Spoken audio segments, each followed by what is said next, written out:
Marijuana by name. Ganja flowing through my vein, going to my brain. It's like this, it's like this. When you sleepy, I wonder why. It must be the high grade in your eyes. You look like you're about to fight. It's high grade. I don't care what I say. We're gonna burn this enemy grade.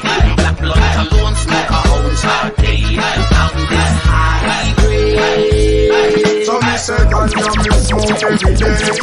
15, 16 split a day. Good purple skunk from me, as say. Move out of my way, me make me weed entry. But long weed a bun more than a century. Go on farm a man, just go on farm, eh. And one ganja man, just go on plant, eh. Cause every time you do that, you do it for me. When you look sleepy, I wonder why. It must be the high grade in your eye. When you look like you're about to fly. This high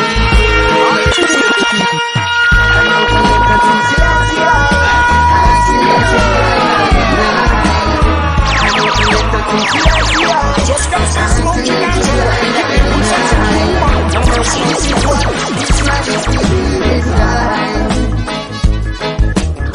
And it is what His majesty is thine. Take up your wings, youth man, and fly.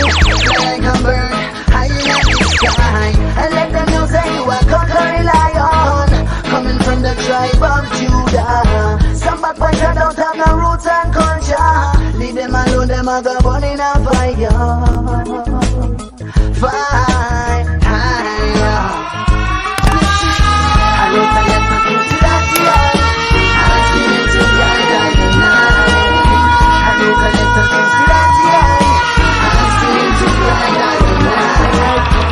If it wasn't for my foolish pride, baby, you'd be right by my side. And still I just can't deny that it should have been love. Alright. But I never promised you no roses. Valentine's chocolates and I don't think I'll cozy. Me don't hear about the talk, say you have the little things I don't. I know I recognize it. But I never meant to break your heart. The heartbroken of the process. I wish I never was so smart. The time has come to pass. Every moment I remember now I share right. Baby, I've been hurting inside ever since you walked out my life. Still I just can't hide that this should have been love. Alright. If it wasn't for my foolish pride, baby, you'd be right by my side. And still I just can't deny that it should have been, could have been love. Alright. Could it have been the car when me drive? Or could it have been the herb fishing no light? I drew me there, you stood there late at night. Makes you feel me, you keep another life. Still should never stay, because I stay with it. I think of emergency, because I stay with it. I stay, why? No father represent me swing. Sirens from the street, shot seas. Police and so look on the sea, yeah. Sirens from the street, shot seas. With sirens from the street, shot seas. Police and so look on the sea, sirens from the street, shot seas. With just like mama cooking pot, TNT get hot. Sophisticated weapons get away from them black. Beat them like a shot, giant and lick it back. Trade union workers, government, them attack. That cause a state of emergency. Because a state, because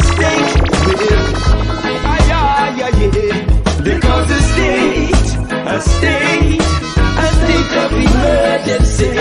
Because it's taking a state, my love, in a DMC.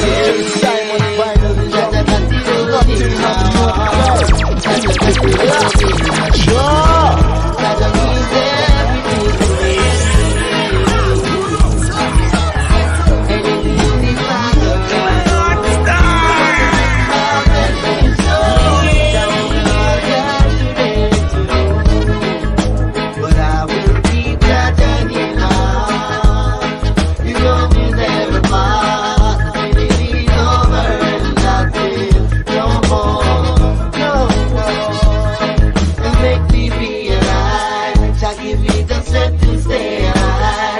till it is over, nothing no more.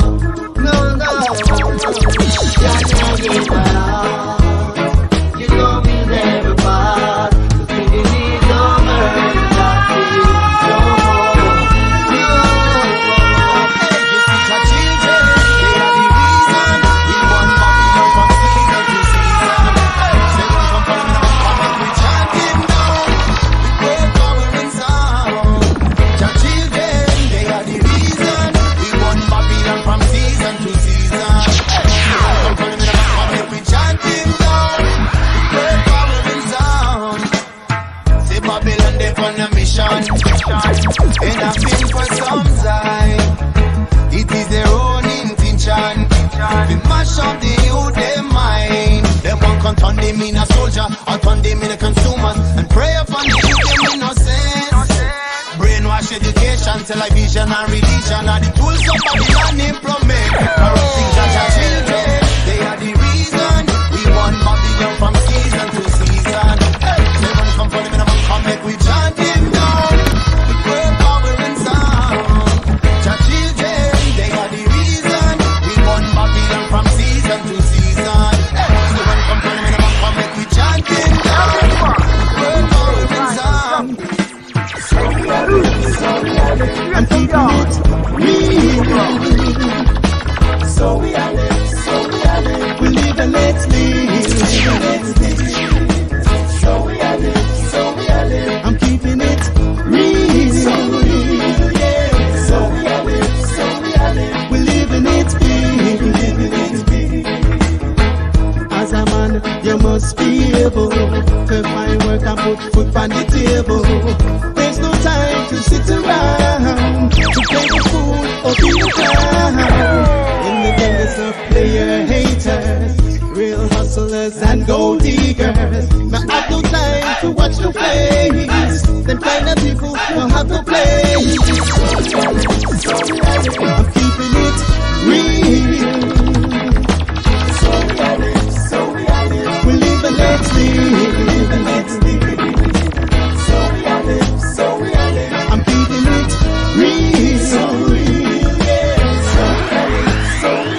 We live and let's be. As we say, life's what you make it. You have a plan, you got to reach it. You work hard, you must get paid to live good for another day. Jesus, no bother with the tension. I say no bother with the stress. I say for ease up, we are deal with progress. Peace and love and happiness. I say for ease up, we don't need no commotion. Cause everything is godless. I say for ease up, no bother try to pressure me. And that is where I rest. Cause I remember when me had a yammy, me used to run dance club and party. And outside of the club and keep them hostility. Them can't bring that on we.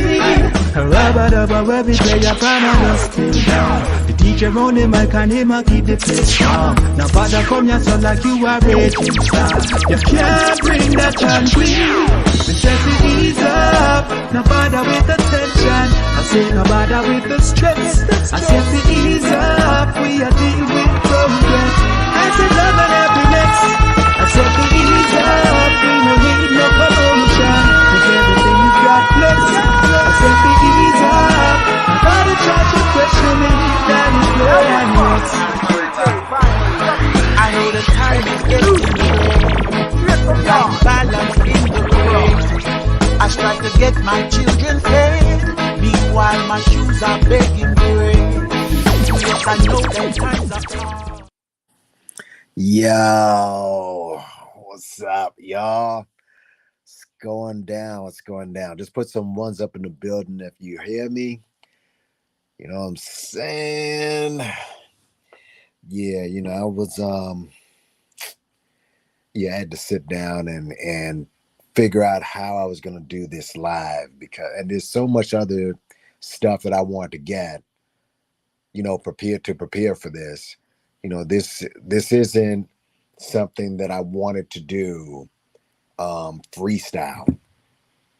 I really wanted to get into what's happened here with your boy Papa. All right, but listen, you see the GIF, hit the like button. Obviously, likes are free. Gets the video out there, gets more people to watch it. Likes are probably more important than, well, definitely super chats, because super chats are just, you just donating to YouTube, to be quite honest with you. If there's a way I can disable super chats, I probably will do it, because it's just, all you're doing is just giving money to YouTube. There's been times I got a ton of super chats and no checks because YouTube takes the money. All right. And so they're vicious like that. And they should just be happy that a content creator brings people to the platform to listen.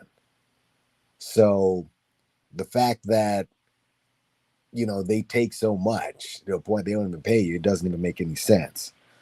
But hit the like button, obviously, especially if you're a content creator.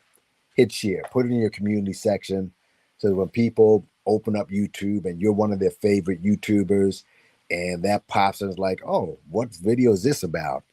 And you see Papa's big husky grill in the video, and you see the legalese next to him, you know that it's something important. All right. And of course, listen, with all the content out there, all they're doing on their platforms is bullshitting, not telling you anything, not giving you any new information, not giving you a new perspective. You might as well subscribe and see something, try to get some sort of alternate view. You know what I'm saying? But let me just give some shout outs here. Obviously to me, and you see the Cash App. But Black Anonymous, what's going on? HM, Emery Hicks, BTK Killer. More people are going to come in. Teresa, what's going on? Carrie, of course. Taylor. Yeah, listen. Taylor, what, you want some heat? I'll bring some people up here. Listen. If you are a Papa supporter, I'm going to put the link out and I'm going to have you guys come up. All right? Because believe it or not, this presentation is not going to be what you think. And I'm going to kind of expose just how buffoonish you do still are regarding the fake school. All right? Because the school's not happening. All right? It was never, I've said it before, it's never been a plan. It was always a scam. But there are still some believers out there that think that the spaceship is going to launch, I don't know. What is this, 2022 right now? Think about that. It's 2022. Back, the school was purchased back in 2018. It's now 2022. No, 2019. So we're 3 years in. All right. It was purchased February 2019. 21 2. We're 3 years and now pushing 4 years. He said it was going to open last year. He kept saying it was going to open by September. And let me say this. There was obviously, since this happened, a lot of people have done a lot of lives and they've had their takes on it, and it's the usual gotcha. Like, people feel that they kind of got Umar finally. All right, you seen Griselda decided that we put in all this work and we were doing all this stuff behind the scenes and you guys weren't looking, and look at what we did, and we were doing stuff and you weren't looking, blah blah blah. I mean, folks, I don't know if these guys really had that much of an impact. In fact, let me just show you something. Let me see, is this it? No, this isn't it. This is it right here. This is the Pennsylvania Department of State. Let me just show you something. All right. Obviously, okay. Obviously, let's see. Let's see. Yeah, I think this is it. Yeah, I think this is it. Yeah, this is it right here. Got a bunch of windows open, so bear with me. But you see this right here: cease and desist, consent agreement, cease and desist, cease and desist. You got a bunch of adjunction, adjudication, cease and desist. Some of these cease and desists are not on that list, folks. All right. But you have a few people here. This isn't on the list. I know that. A lot. Yeah, you have a bunch of them. A bunch of them all saying the same thing, right? Cease and desist. Cease and desist. Okay. Now, what does cease and desist mean? Suki, what's going on? Quandon, no, it's gonna what's going on? Yeah, Quandon 7, what's up? Dictator Storm, what's going on? Told you you're gonna start investigating the manosphere. Probably, but Umar's not part of the manosphere. He's just, he's part of the Umar sphere. He doesn't give a fuck about anybody else but Umar. That's a fact. Um, let's see. First of all, because the word's been thrown around, cease and desist, a lot. So, what does cease and desist? What does that actually mean? Well, the definition of a cease and desist letter, it simply means, and this is the actual definition, denoting a legally enforceable order from a court or government agency directing someone to stop engaging in a particular activity. They received a cease and desist letter. And here's another definition, denoting a cautionary notice. Okay, so again, the cease and desist is basically a warning, folks. So it's not like they're serving him papers or serving him to go in. It's a major warning. Now, the fact that the warning is from the Department of State, all right, that holds weight. That holds weight. I mean, this is the Department of State. It's signed by the officer, and let me just again get the. Hold on, let me go down here. Uh,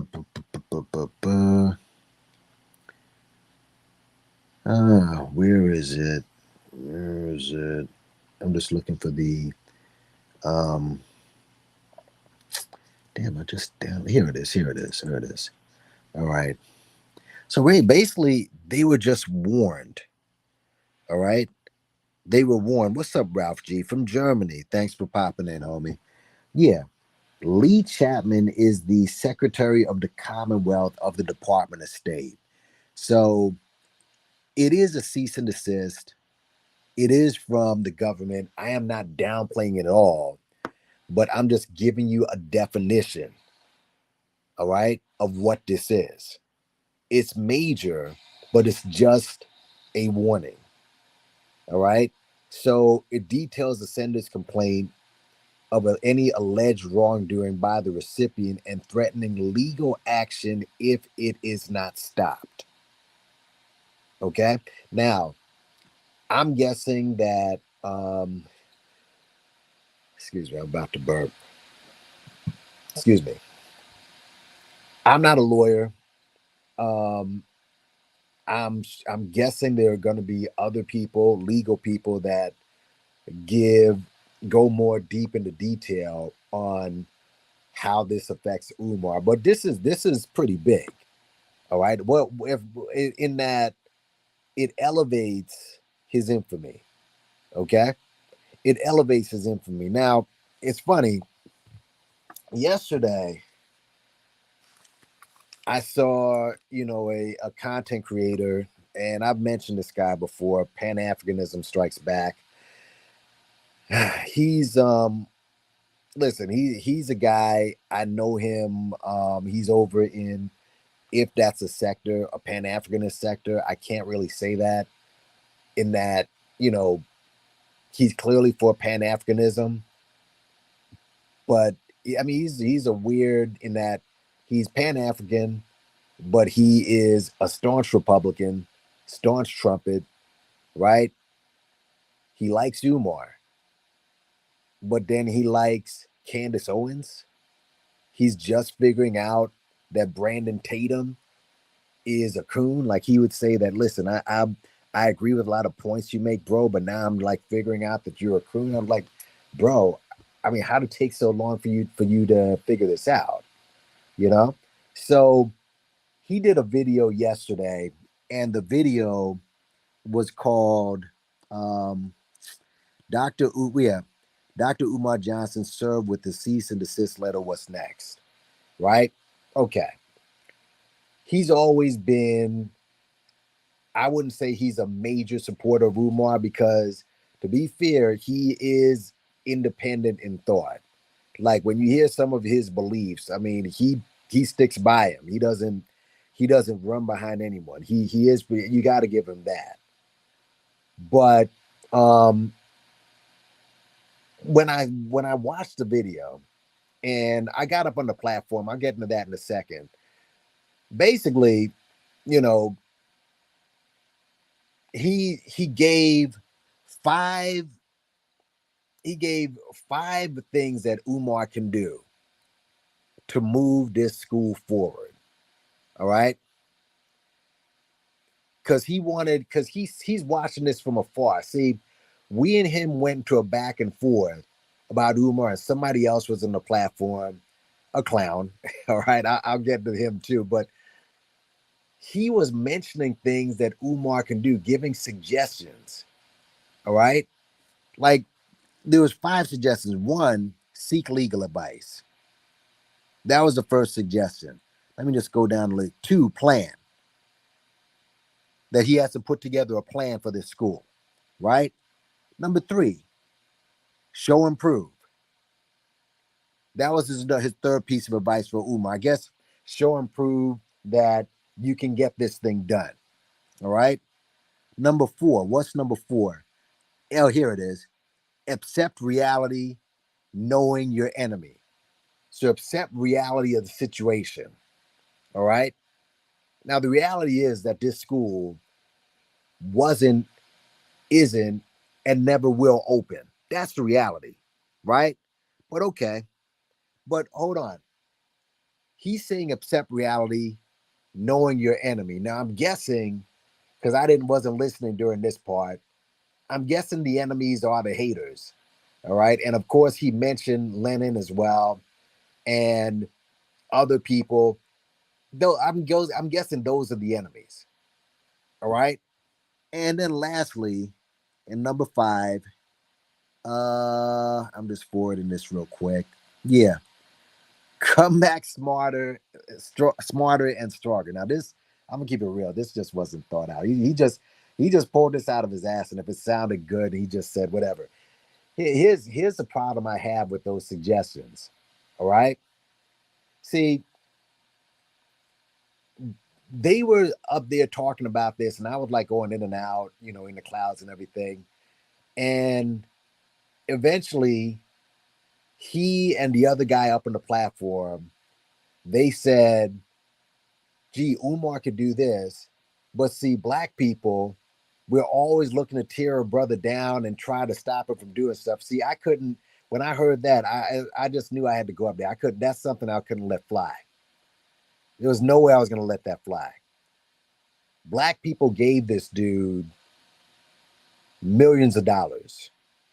Yes, I said not just 400,000, not just 750,000. They've given Umar Johnson millions of dollars. I will prove that tonight. So how are you going to say when black people, a lot of them not rich, okay, not rich, at the very best upper class, that's the very best, we're not talking rich people, gave this clown millions of dollars, And all these people are asking for is a little bit of accountability, a little bit of transparency, a little bit of, just some heads up on this progress here. This is what we're doing. That's all people are asking. And you have the nerve to fix your mouth and say that we're the reason why this shit show hasn't come to fruition? This is the same dude in Umar Johnson who just last year, his last visit on the Breakfast Club, in a interview that went for a full hour and 20 minutes, if I remember. He invested only 6 minutes in that interview. 6 in an interview that went for a whole hour and 25 minutes to discuss what's happening at the bomb shelter. And in that 6 minutes, he proceeded to bash and blame Black people. That's what he did. The same Black people that gave him the 7 figures to buy that place and make something of it. And you're going to go and blame us? I couldn't let that fly, folks.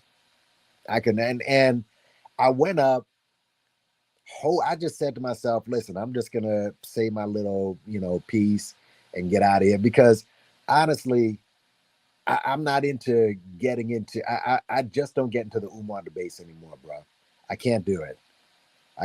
Most of the people are ignorant as hell. Most of the people, they admittedly are not invested in what's going on with Umar. They don't know. They just see, well, you're just attacking a Black man who's out there by himself trying to build something for Black people. They don't know the intricacies of the fraud. All right, let me just see who else is in the building. Empress Kaya, I'm sorry, what's going on? Yeah, Umar isn't kind of in trouble. But I'm gonna get into that debate I had. It's not even a debate, really. And I have no issues with Brandon, by the way. Listen, when he bangs on Dane Calloway, he bangs on Tariq. Other things I agree with him with, other things I don't. We spoke about that yesterday too. I'll even give you the link of what happened yesterday. Make a Change visited there. I'm gonna bring him up too, because something interesting happened when he came into the chat, and I introduced the chat to Make a Change to his platform. That's a couple of things happened there. But here's what he revealed, because obviously when you're on a person's platform, especially somebody who is as in your face as Brandon is, you're not going to take over. All right. There's no way you're not going to take over that person's platform. The person's got to be really weak-minded in order for you to come up to their platform and take over. So I knew that wasn't going to happen. So obviously you got to respect the person's platform that you're on. But as he was speaking throughout that debate, all right, and shout out to Alquan, by the way, who was watching through the crowds. And Alquan, this morning I was at another platform that I visit, and Alquan was in the chat. He's like, yo, Brandon kind of tapped you out. And I'm like, okay, yeah, he did. And I just got to the point where, again, with these Umar debates, and you can't convince these dudes. Forget about it. But what he revealed during that debate is something that I want you all to remember from this day forward regarding the so-called Umar supporters or the Umar followers. All right? Because Umar claims to be collecting money for a school to help Black boys. That's what he claimed. This is why they claim that he's collecting cash for the school, which is supposedly to help Black boys. Folks, when you listen to Umar supporters, when you listen to the people critiquing Umar critics, you're going to realize this has nothing to do with helping black boys. What's up, Black Butterfly? Understand that. Understand that. From here on in, the people who may come at you and who are trying to cape for Umar, this is not, and I'll even suggest it was never about helping black boys. That was just a hook that he used. This is not about helping black boys. And I'll even, hold on, let me just get the link here. All right. And I started later on, like in the evening. And like I said, you guys can check it out. I'll bring up other things that happened during that debate. But what Brandon revealed to me, all right, because I just let him talk. And like I said, after a while, towards the end, I'm like, all right, we're just going to be going back and forth. This is the same reason why I didn't want to get into it with LV. I'm like, we're just going to keep going back and forth. It just makes no point. It makes no point. But he revealed what the good guys revealed, what Tiff Griff revealed, what Oracle revealed, what all of these dudes have revealed. This right here, when these guys are coming to argue about it, this has nothing to do with saving black children. This is all 100% personality based. That's it. This ain't about, we have to help. Because notice all this time Umar has been doing this. What references does he have? What black boy has come up and said, you've helped me, Umar has helped me, Umar has done this, Umar has done that? The only clown that has gotten up is that dude that I guess, tried to threaten Rev G with violence. That's who Umar helped? Or Tianon with all the goof shit that he's doing online? So this has nothing to do with helping black boys. Nothing. This is all about trying to get cool with a guy in Umar who is not even willing to visit your platforms and bless it. Let's just keep it a buck. And look, Brandon's platform is growing. He does have a lively chat. He does have debates. He does traction and so on. And that's cool. But most of those other dudes, all the good guys, right? Dipsy down in Texas, all right? We on Cock. He was there too. He was there yesterday when I was debating this dude. All right? All of these dudes, dead ass platforms. And you never once you see Umar visiting these spots. This has nothing to do with helping black boys. Understand that. This is just about this dude collecting cash. And during that debate, I mean, I don't know, again, you're just going back and forth. And again, you're just running in circles. You're running in circles. But Brandon said he did not know anything about what was going on with Umar. For example, when I went up on the platform, I told him who I was. I said, yeah, listen, I don't want to. First thing I said was, listen, we gave this dude millions of dollars. I don't want to hear how black people are bringing them down. That's number one. Let's get that out of the way. I told him about my history with Umar, met him, got the book, went down there to the school, visited it, all right? Saw that the place was a freaking bomb shelter. I told him about Leon. Now, just a little history. Brandon, and that's the guy who owns the platform. Brandon, during the past week or so, he was walking, he's from Los Angeles, and he was walking around South Los Angeles, and he would run into a couple of, people in the street, ran into a few homeless people in the street and so on. Well, this brought me to Leon. And I asked him early in that conversation, like I said, you can listen to how this conversation went. I said, bro, you encountered a few homeless people in LA. You're a business owner. Would you hire one of those people to do security on a big building like that? And he said, probably not. That's not a good idea. And I said, well, what do you think Umar did? And I explained to him where the place was, Weed and Seed Community. You see. And I explained it's one of the dangerous places in the country.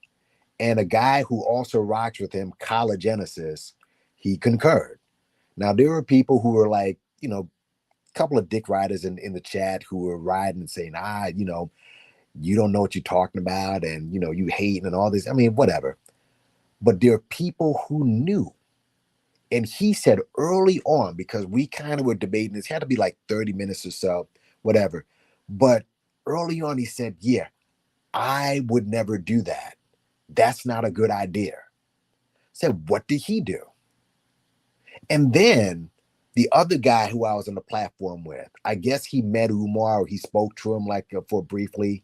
And he said, Umar, why don't you go to Africa and set up shop there? He said he gave Umar the advice to go to Africa and set up shop. Well, folks, listen, and just put some ones up in the chat. Didn't Umar say that he was given land in Africa? Put some ones up in the chat if you remember that.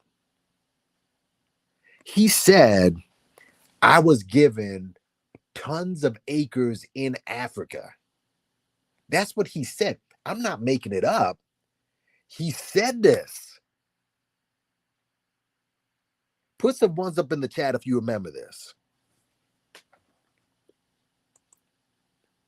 All right? He said this.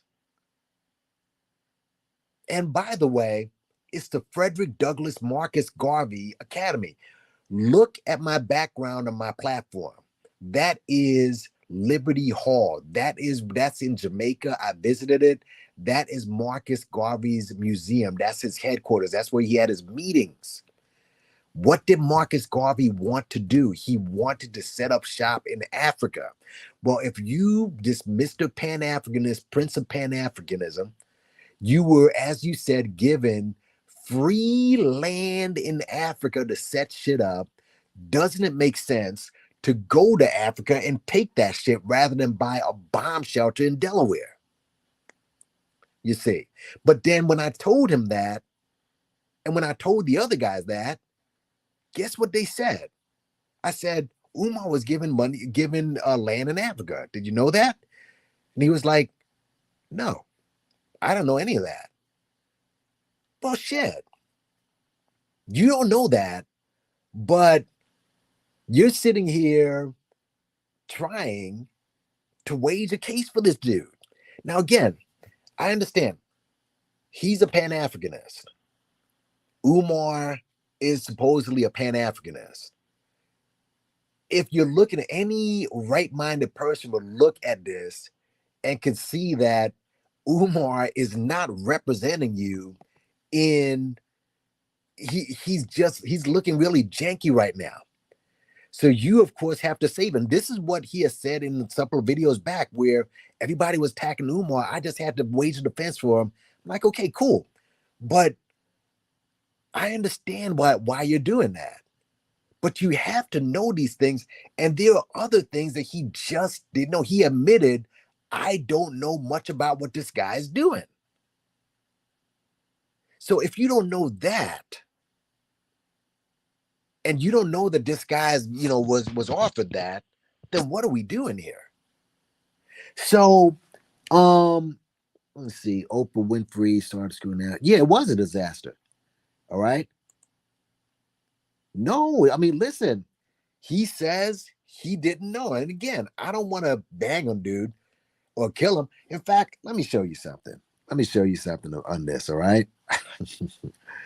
Let's just get into this. But again, it was after a while, I just was like, well, see, I told him in the beginning, like, look, I'm not going to sit here and try to convince anybody about Umar. What's going to happen? You're going to figure it out on your own. All right.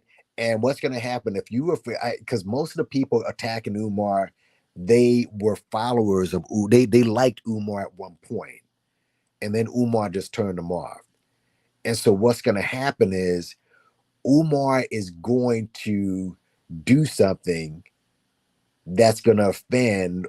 There's a major belief, there's a dominant belief that Umar has triggered in you that made you follow him.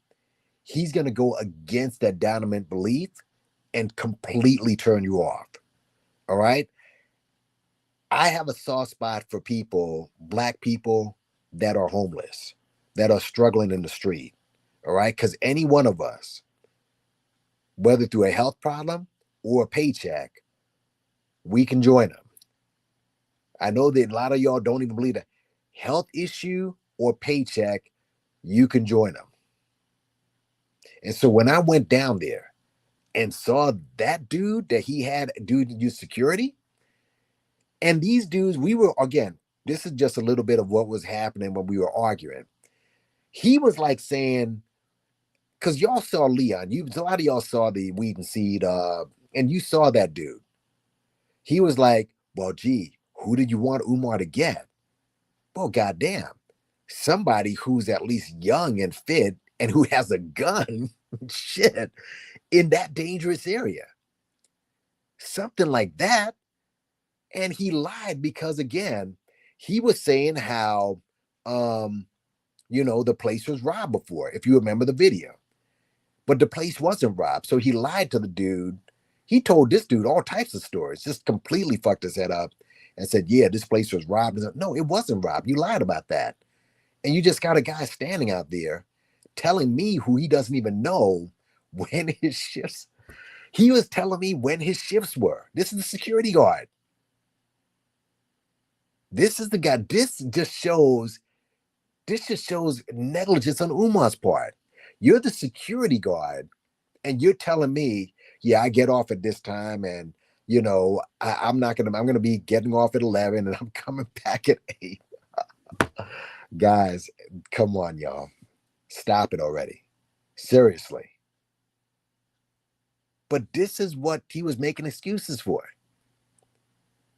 But let me just show you the mind of, the Umarians. Let me just show you how diseased some of these cats are. Let's see, hold on. Yeah, here we go. What's up, Midnight Green, Honeybee? What's up? Give me a second. Actually, let me move this over. All right. Boy, oh boy. I mean, here we go. Okay. So he did this post before he did that video. All right. Let this sink in. Black America has donated billions to the Democratic Party with zero tangible benefits. Actually, you've gotten more from the Democrats than you did from Umar. Let's just get that out of the way. But when we go, again, this guy's a Republican. Okay. So again, this is what you call, this is the shaming. It's just like the grits money. All right. This is the shaming. As if we move to the Democrats, we're not going to be a hoe for them. Okay. You got gorilla pimping. You got the smooth pimp. You go right. It's just go from one pimp to another. All right. So that type of example is just a bad example, but let's keep it moving. When we going to be this tired of them as we are of Umar Johnson? I mean, Umar's not that. Umar is like a gnat compared to like a horde of bees as far as white supremacy is concerned. You're just noticing that he's a comment. That's all. When are we going to spend 10 years online attacking and disparaging the Democratic Party? Well, we do. Yes, we do. Okay, that's untrue. All right. But again, the fact that he said this is 10 years online attacking him, well, it shows you that where it lets me off the hook, Information Man off the hook, Lennon off the hook, because other people have been going after this dude for a reason. But let's continue. Umar's a gifted brother. Yeah, gifted at scamming and, uh, being a charlatan and get gift of gab. Yes, he is. Um, he will bounce back, and he will. I'll explain that in a second. But how will Black America bounce from its troubled status? Umar's not going to save us. I see Black people celebrating like they won some great victory. Again, I will get into that later on. Victory comes with tangible acquisitions. So, just a little insight. He sees, and again, he's all the way in California. He is not privy to the shit show. Okay, I'm gonna just give this guy a pass. He's not privy to the shit show. He admitted that he's not privy to the shit show. All right, but he feels that the bomb shelter is a tangible asset. Okay. What tangible resource did you acquire? Get more shaming, celebrating your own demise. And there you go. So let's get into the comments. And of course, I answered it because he goes in on Tariq, all right, which I approve of 100%. Okay. And he's done a number of videos on Tariq. And again, I approve it 100%. If this happened to Tariq, this is me talking, you'd be doing an emergency 6-hour live reveling in his demise, and he would. And the only thing Umar is gifted at is using his slick tongue to run cons and scams, just like Tariq. And where do you think the pimp got his idea of collecting hundreds of millions of dollars? Which, again, see, once Umar is gone, or if he goes to jail or whatever, understand that somebody has been watching him and peeping game all this time and trying to figure out a smoother way to do it. Listen, nobody's attacking Tariq, and he's did the same exact thing. And to be fair, he has bought nothing. And he's using the same tactics as Umar. But nobody's attacking him because he watched Umar fall and flail and like, okay, I can do that, but let me just do this a little differently though. All right, I got a smooth way of putting it down. Where do you think the pimp got the idea of collecting hundreds of thousands of dollars from the black folk with zero accountability? Let Umar sink. I'm no fan of the Democrats, which I'm not. They've given much more to blacks than Umar everywhere, which is true. All right, so let's let's go in on digital logic. Let me go to this one right here. Let's see. Where is it?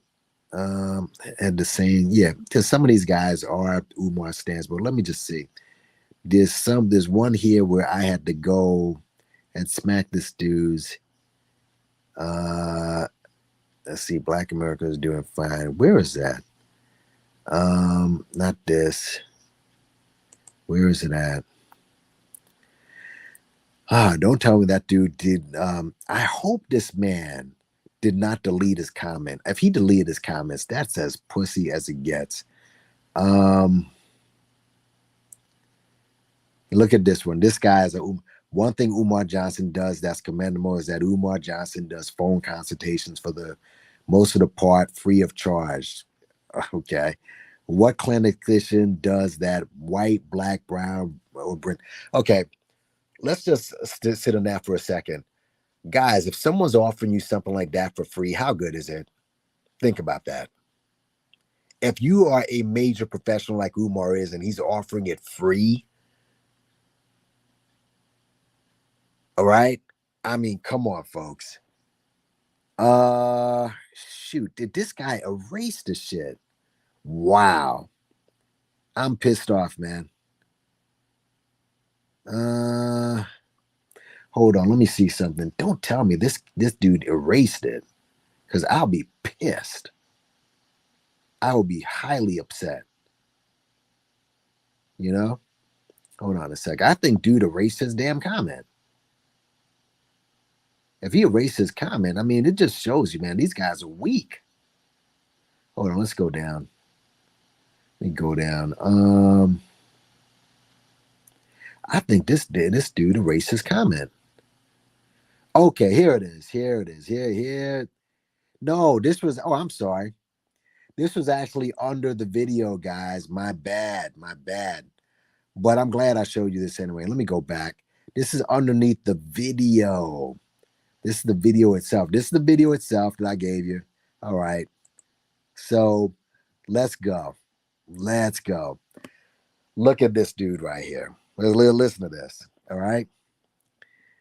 I want to go to the main one. Oh, here it is. Brandon went over my video, the Weed and Seed video, and he trashed that video. And he said that video, I was nitpicking.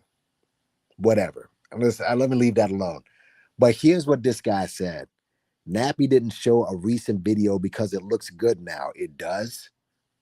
It does. If it looks good, how come Umar's not down there showing how it looks? But let's continue. Repairs are done. No, they're not. Landscaping done. No, it's not. The buildings are painted. When those old bags painting that building? It's not professionally painted. It's sad to see people like this capitalizing. Let's hear this.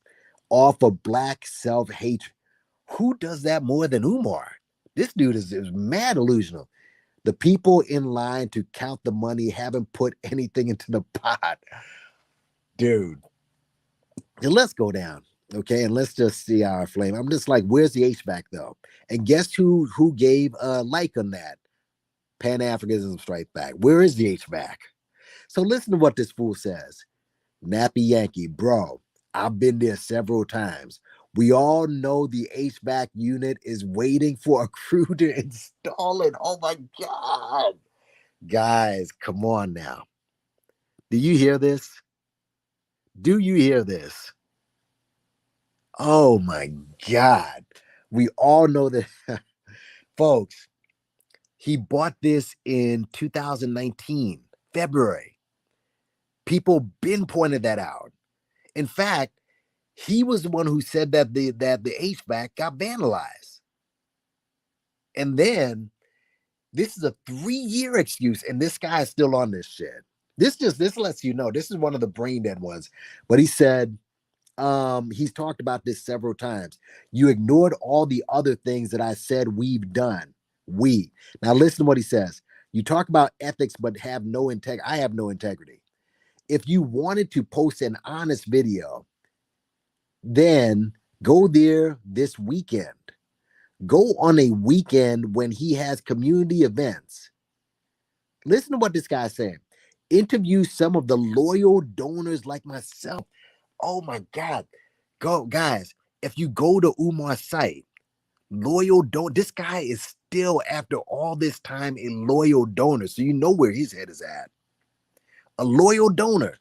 So, and ask if we were dissatisfied.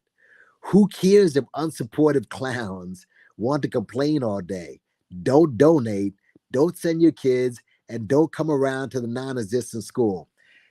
I was going to say this later, but I'll say it now. Guess who is an unsupportive clown?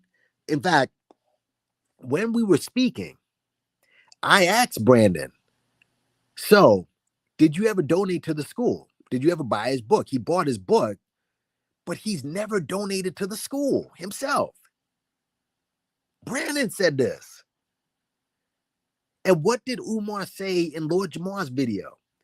I'm not looking for to help people. I'm looking for donors. That's Umar's words. I'm not looking to help people. I'm looking for donations. And Brandon gave none. So not only am I a clown, he's a clown. Don't donate. Don't send your kids. Remember when I said it's not about the kids? Go ask Speakeasy, who's jumped into this sector. But Speakeasy, when asked, gee, would you send your kids in? Nah, I'd never send my kids to that shit. You crazy? Everyone said that. Everyone keeps saying that. You notice that? So he said, don't donate, don't send your kids, and don't come around the non-existent school. As Brandon says several times, you know, Brandon, the guy who doesn't donate, he said, show us examples of Umar living like a scammer. He lives an average lifestyle and below average for his celebrity. So he's a celeb now. Where is the Hidden History Museum video on your page? You see, this dude doesn't even go to my content. So I had to answer this fool. I said, so you donate loyally, not for the purpose of saving black boys, but for community events. So when Umar had that block party, people were doing backflips like you accomplished something. He didn't open a school, he had a block party. Man, oh man, oh man. The HVAC, and he says, vandalize what? That's me. That HVAC has been in that position for the past 3 years. And he uses a new excuse to keep lemmings like you at bay. It's clear you guys just go by Umar's words. And that's what I kept going through. People were saying, well, Umar said this. Umar said that. Umar said he actually, you're going to see him mention about Umar later on. But Umar, what Umar says, that's it. Umar says this. Umar said he's going to do this. So you don't even do any background check. So he said, it's clear that you guys go by Umar's words, but if Brandon, who admittedly is in the dark of the happenings at FDMG, right? How are his arguments even valid? And as far as living like a scammer, get this, folks, watch this, watch this. It is well documented that he tricks off his cash with women and with his antics online. Guys, one thing that Brandon keeps saying, go to his Instagram. You see all the event. He posts all his events. Well, he also posts all the women that he basically, he's a single guy. He can do what he wants. But come on, bro. I mean, basically, he tricks off a lot of these chicks.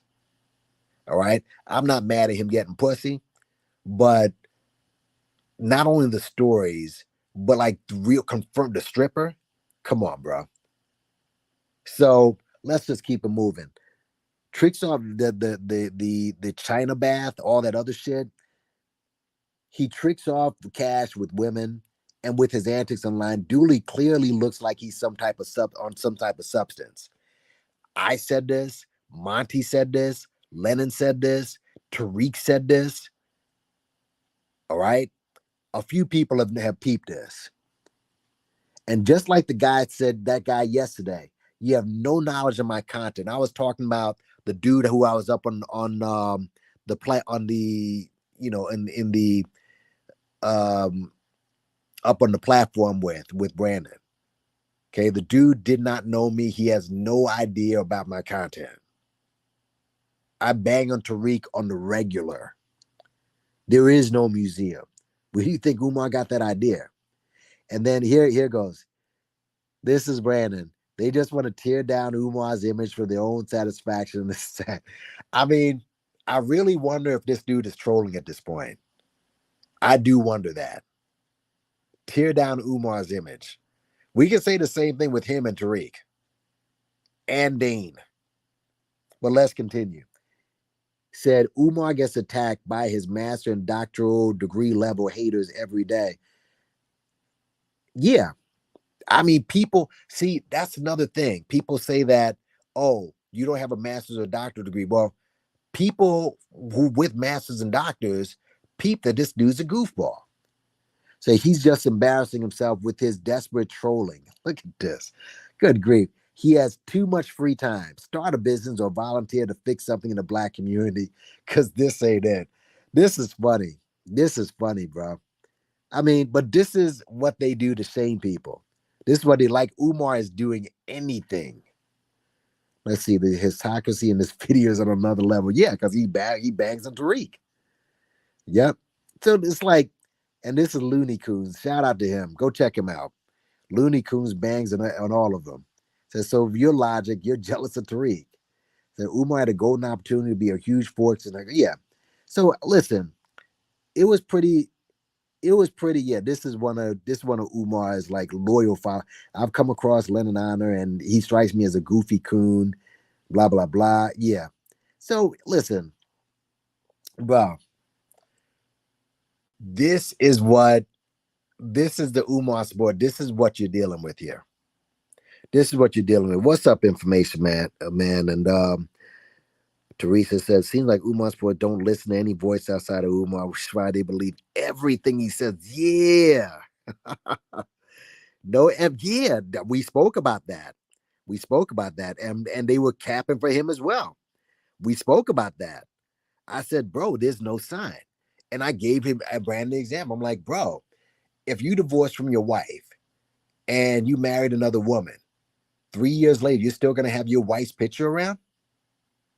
All right. I mean, again, he does not know. He doesn't know what's going. He's not. He once see.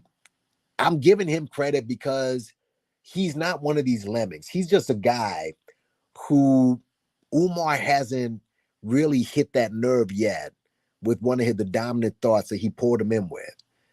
I do believe if he peeps into looks into the peephole and sees the fucker, just stays there for enough time, you're like, hold up a second. Wait a minute, nigga. What?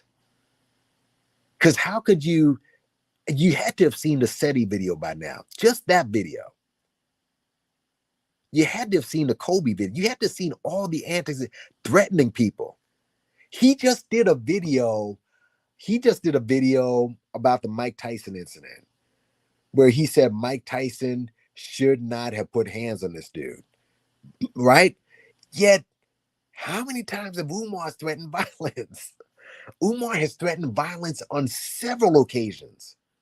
Several occasions. You see how goofy his fans are. Threatened violence against William Clay and Lennon and Monty, and he's constantly threatened violence. Serious? So yeah, like I said, I don't know if he's trolling, but we'll get more into that. But let's go into this, all right? Because we've already spoken about what a cease and desist is. Okay? We've already spoken about that. Let's get into the meat and potatoes of this right now. All right.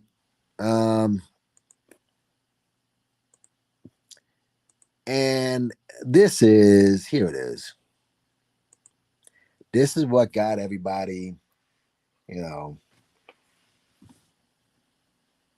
this is what woke everybody up a little bit. And thanks for coming in, everybody. Like I said, hit the like button as soon as you come in. All right. Just hit some ones up if you can hear me okay. Just hit subscribe. Let's read. A Department of State announces disciplinary actions against charitable organizations. All right. And we are an hour in. So let's, get it going on this here. This is the second part of the presentation. Acting Secretary of State Lee M.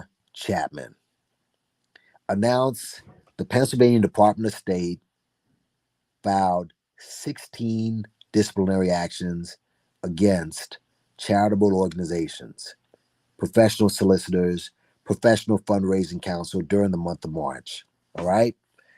And the ones that are, let's see, Friendship, HLH&A,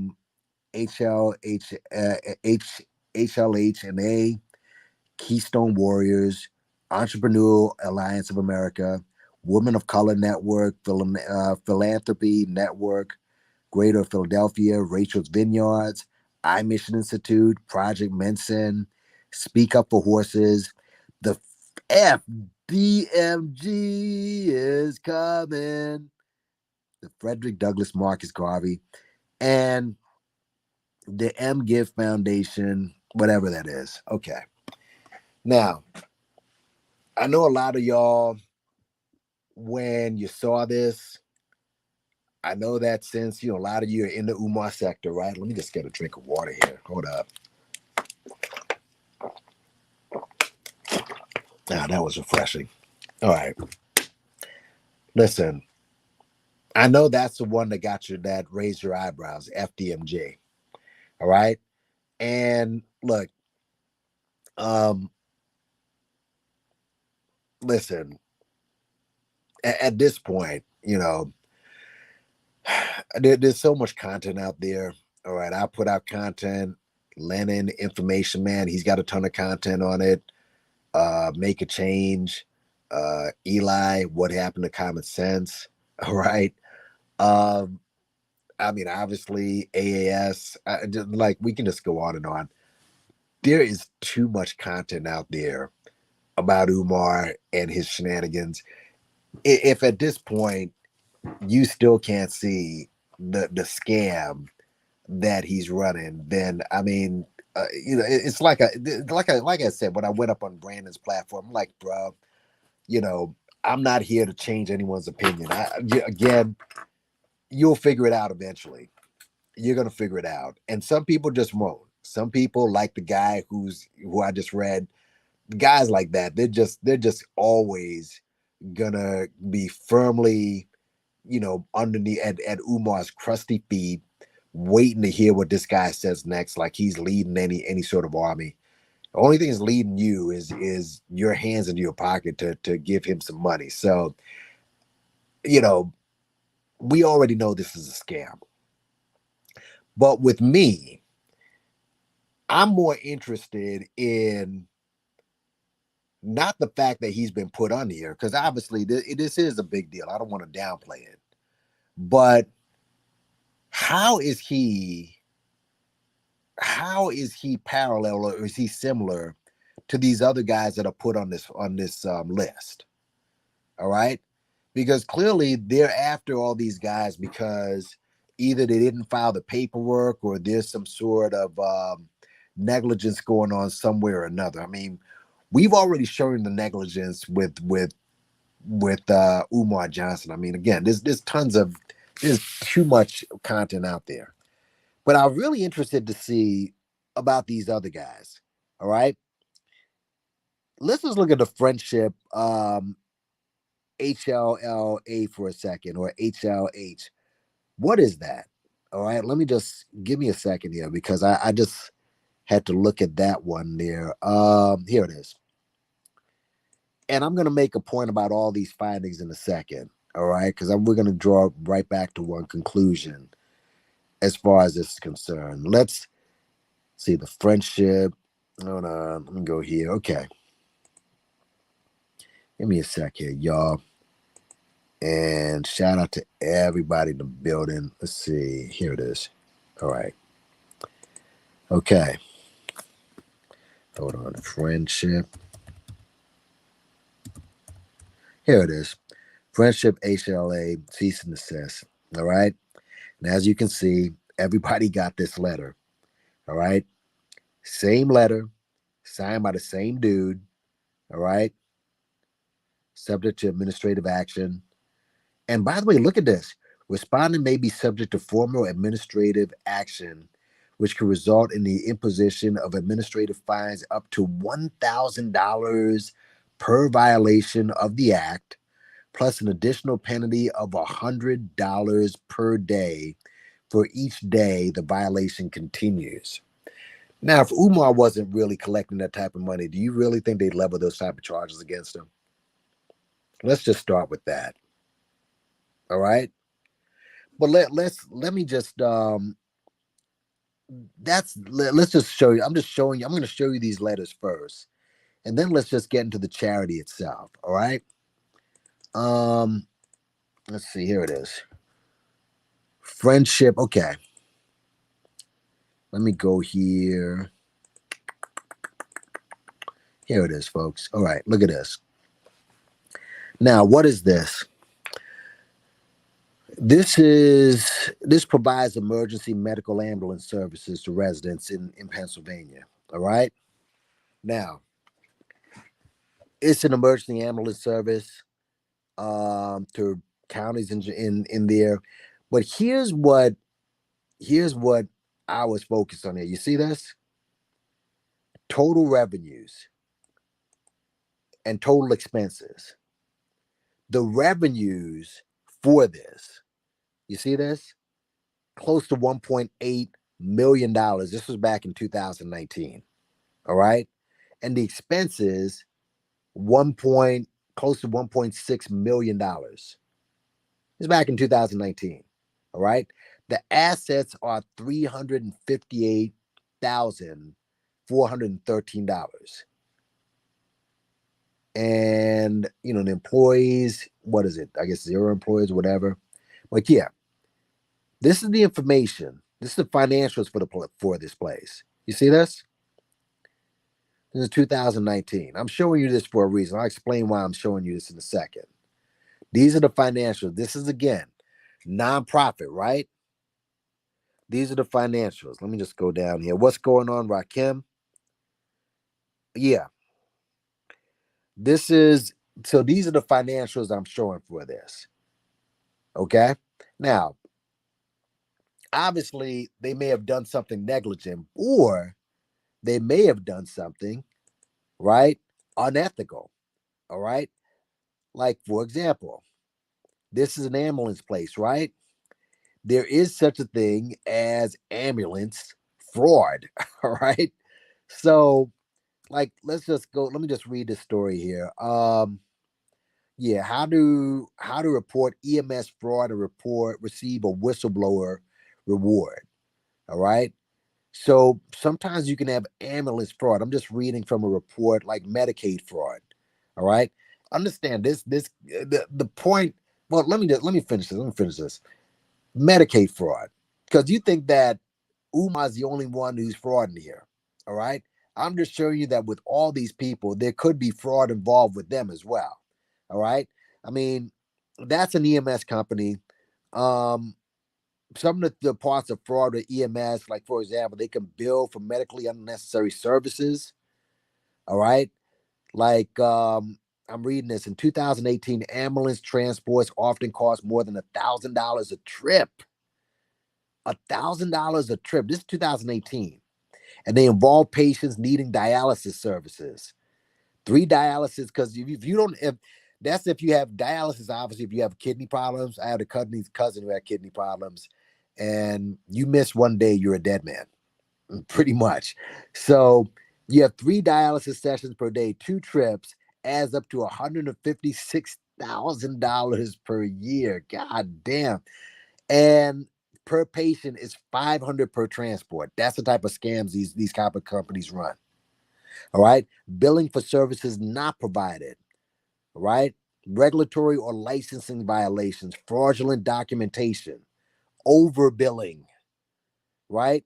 Upcoding, meaning where the ambulance will start an IV or administer oxygen to elevate basic transport. These are these nonprofit ambulance companies that I'm talking about. Anti-kickback violations. So nursing homes will offer exclusive transporting arrangements or more Medicare billing. All right. So I'm just telling you this in that could be happening as well. Okay. But the financials, I want you to really pay attention to the financials there. All right. And I'm going to get back to that in a second. Let's just go down. All right. To the, where am I at here? Let's go to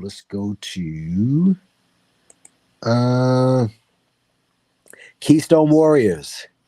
All right. Hold on a second. The Keystone Warriors.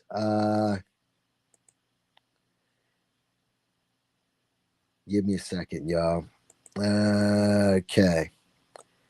Keystone Warriors. That's number 2. All right. Back. Okay. No, not this. Hold on, y'all. Okay.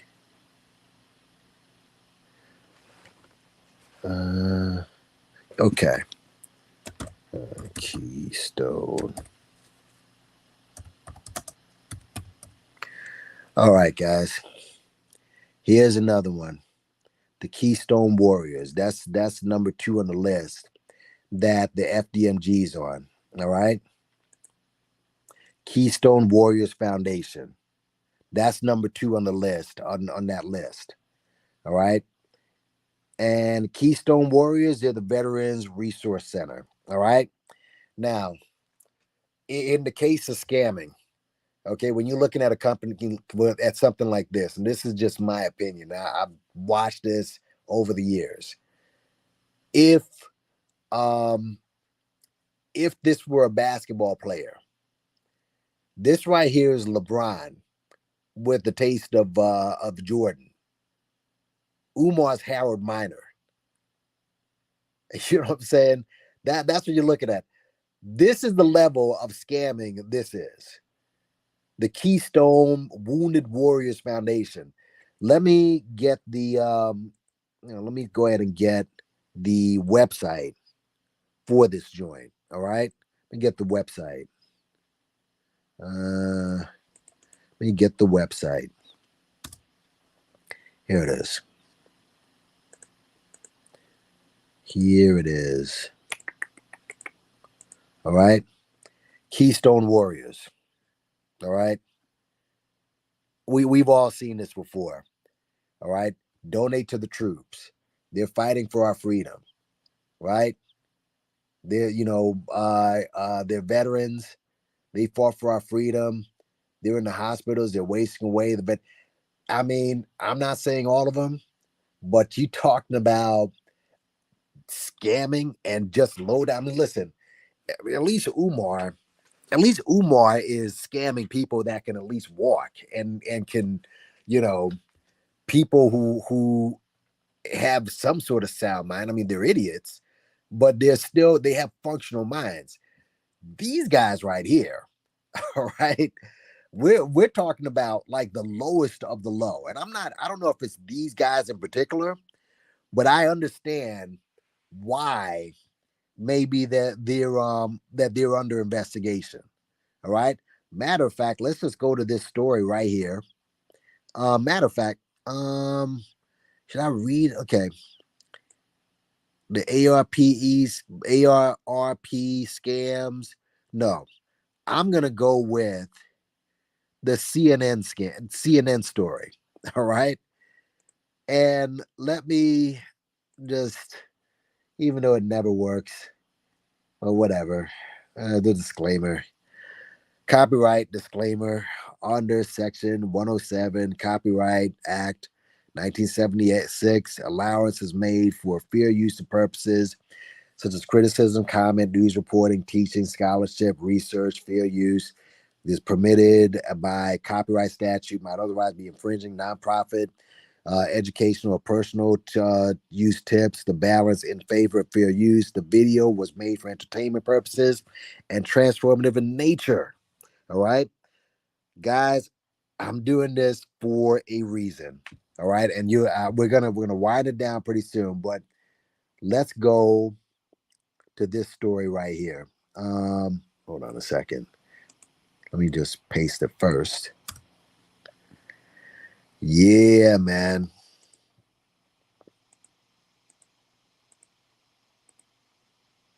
Okay, check this out right here. All right, and hopefully you can hear this, but just check this out. Y'all gonna just stand around or you want to ask me some questions? Right. Sir.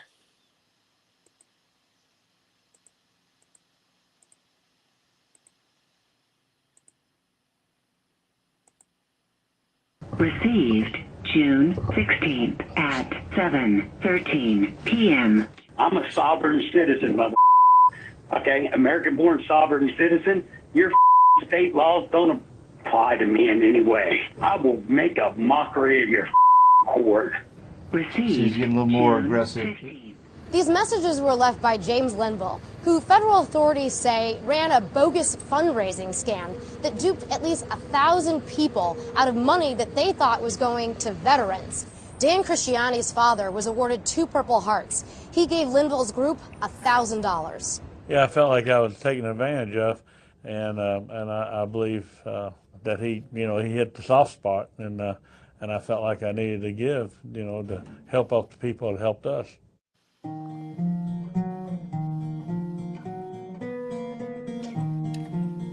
James Linville is a very, in my opinion, a conniving person. They were soliciting funds for veterans and their families, and the families never received any of the compensation, so they were pocketing all the funds they were receiving. Linville was arrested on March 9th, and he wasn't the only one. Joni Watson and Thomas Johnson were picked up by federal and local authorities on March 13th in Indiana. CNN witnessed their apprehension exclusively. Linville's ex-girlfriend was arrested a day later. All four have pled not guilty. So how'd they do it? Well, they call themselves the Wounded Warrior Foundation, coincidentally not the same as the Wounded Warrior Project, which is a multi-million-dollar charity giving money to veterans nationwide. We have not seen a case like this using veterans' names. Quite honestly, that's what made this case so appealing to prosecute. It's not the largest dollar amount fraud loss, but it's the most hurtful that we've seen here, especially in this area. Linville and his 3 alleged cohorts were indicted on 227 total counts of mail fraud, wire fraud, and conspiracy. He wasn't happy, when he figured out law enforcement was actually investigating this case. He was belligerent with officers and detectives. Put me in jail, I dare you. 5 years, you can't touch me. Catch me if you... So he's brought this Received stubborn July citizen bullshit. 7th at 1:37 p.m. To repeat, press 1 to save it.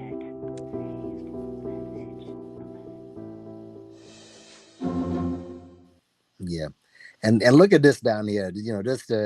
I saw. Wait, I don't want to play this. All right. Yeah, lunch ladies accused Y'all of gonna just stand stealing around? You want to nearly ask me some questions? $550,000. So yeah, guys. Listen, I'm just basically, guys. The Umar scam is bad, but just look at who he's linked up with. All right, look at who he's linked up with. But again, there's more we're gonna get into. But let me just read this story here. This is a story from AARP, right? And it's how to target. Let's see. How to target scams, the obviously military veterans charity scams. And yeah, said what like dues, don't ask for details on the veterans charity mission. Do get an address. Do search online for the charity's name with words like scam or complaint. Like Umar FDMG. With the Umar FDMG, it's just you just type in FDMG and you'll see. Like I said, the content is just out there, right? Do not look up reports. Do look up reports for ratings from charity evaluators. Do get a receipt showing how much money you've given. Don't make a donation in cash or wire transfer or gift card. Why people would do that, I don't know. Don't take a charity's name at face value. But the point is, that's the veterans charity. All right. Those scams rake in millions. I think they even mentioned a number amount on here. The group behind that pitch. This is let me just see this. Sounds like the source of organizations, and it sounds like it's a phrase here. These are all sham charities. I'm just reading down this story. The group behind said statistics tell us that as many as 1/3 of all homeless people in the U.S. Yeah, here it is. They throw around words like warriors, heroes, disabled, and fill their communications with heart-rending appeals like this. Statistics tell us that as many as 1/3 of all homeless people in the U.S. are American veterans who serve their country faithfully. With your assistance, we will offer these American veterans the assistance that they so desperately need. The group behind that pitch, American Veterans Foundation, raised nearly $6.5 million from donors who were told their contributions provided care packages for other aid of deployed troops and homeless veterans. Instead, the organization shoveled 92% of the money it raised into telemarketing and administration costs before the FCTC shut them down in 2019. That $6.5 million. All right. So, again, that's another just another example of the fraud right there. Let me go back, and go back. Okay. So next up, Entrepreneur Alliance of America. All right. Actually, let me go ahead and just show you who else is on there. Entrepreneur Alliance. All right. Did I get anything on that? Let's see. Oops, my bad. Let me see if I got something on that. Yes. Entrepreneur Alliance info. Now, folks, let's go here for a second. I'm gonna show you this. Let's see. Because I think they got some numbers on here as well. Alliance, Entrepreneur Alliance. Let's go down. Here it is. All right.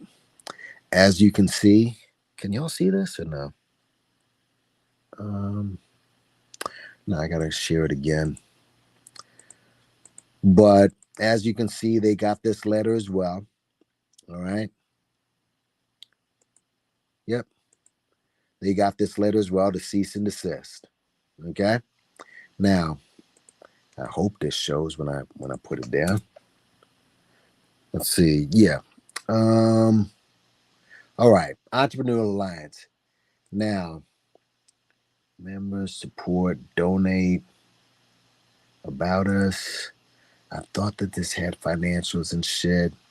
It doesn't, but this is the founders of it. All right. John Mason, Christy Mason, Christian Warford, Chad Vale, all white people. All right. So they're not just I'm just showing this because they're not just going after black folks. All right. Because Umar's already using the sympathy card that they're going after your brother and blah, blah, blah. That's not the case. Okay. These guys got cease and desist. Now, what can happen in an entrepreneurial scam? Well, let's see. All right. Let me go here and all right. This is when a business offer or coaching program is a scam. All right. Examples of scams: online business coaching. There's a bunch of them in the conscious community. I won't name names. Real estate seminar and investing coaching scams. Sound familiar?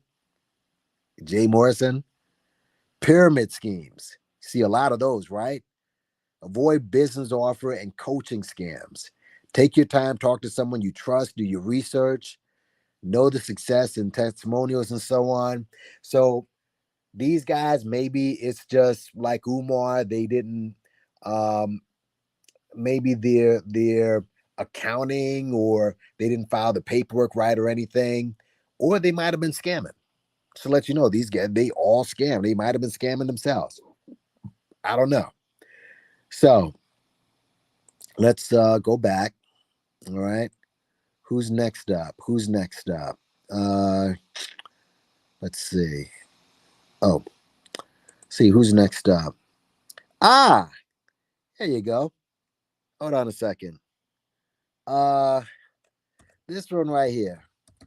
Women of Color Network. There you go. Women of Color Network. All right. Y'all know already about, what happened with what's his name? Black Lives Matter. All right. I forgot the name of the woman. This was right after the Trayvon murder. The woman who shot up her husband and she tried to use the stand your ground law. The name doesn't come to me right now, but this is one of the things that Women of Color Network had defended.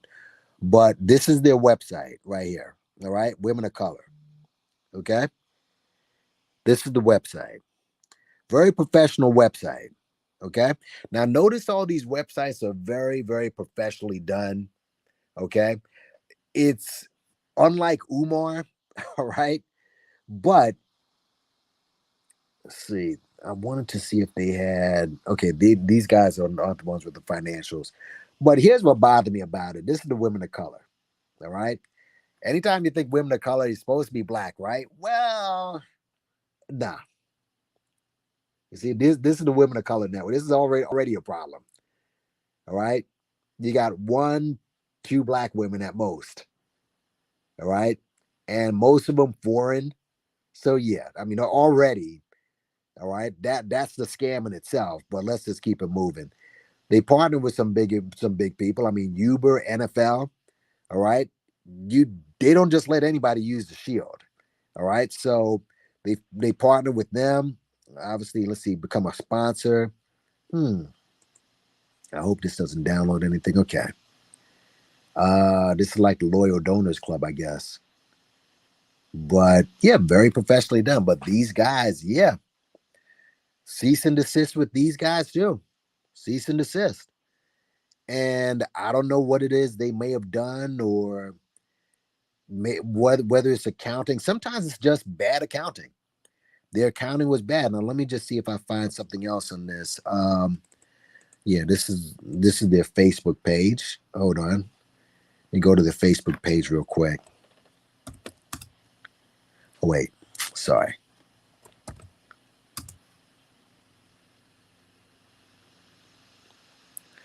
This is their Facebook page. All right.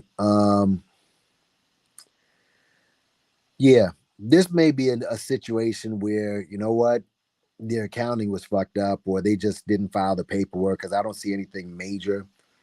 I don't see anything that's closed up. But yeah, this is the other one.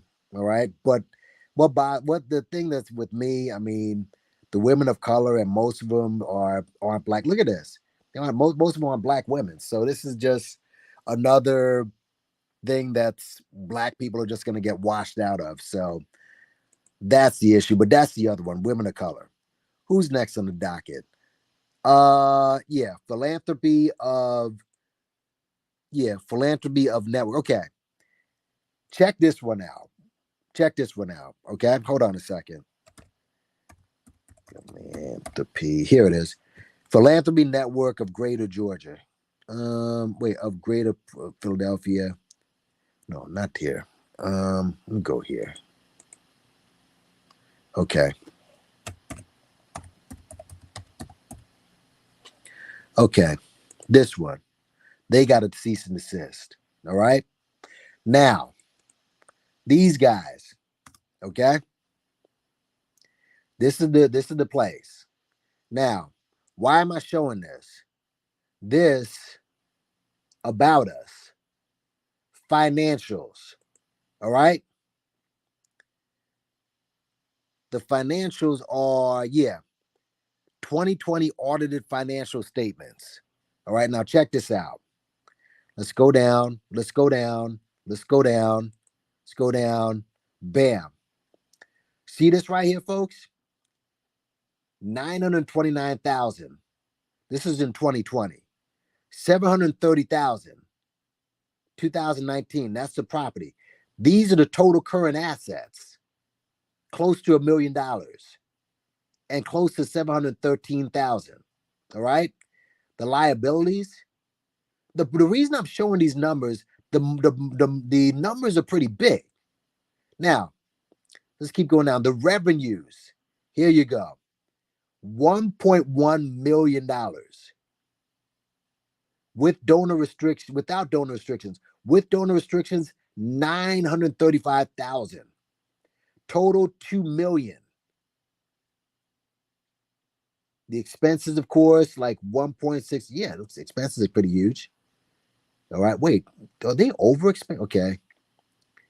I see what this is. Total revenue is 2.1 million. Yeah. All right. And the expenses, so they're left with like close to 400,000 to play with. All right. So we're going on the list here. Now, folks, let me just see something. Philanthropy. Rachel's Vineyard Ministries. That's next. iMission. The reason I'm showing this is this, folks, as we go down this. Many times when you tell people, right, that Umar collected a certain amount of money, people try to downplay it. Like, he didn't collect no $1 million. He didn't collect no $3 million. He didn't collect no 5 million. He only collected like 750. Folks, if he was a little mom and pop nonprofit, why would they put him amongst people with revenue that's in the millions? What's up, Anthony Ali? What's going on? Sir A. Jones. Digital Live. Okay, have they? Okay. All right. Okay. That's why I'm just bringing this up. All right. I'm just bringing this up. Yeah, it is Scam Central. I know. But again, guys, if he's not making a lot of money, because people, you just saw what dude said in that comment section. It's not like he's living large and all this. Dude, he has substance problems. It's clear. It is obvious. And he tricks off on women. But why would they put his FDMG? Why would they put this? If it was a little mom and pop, like, where he's collecting little money here and little money there, why are they putting his name with the big boys?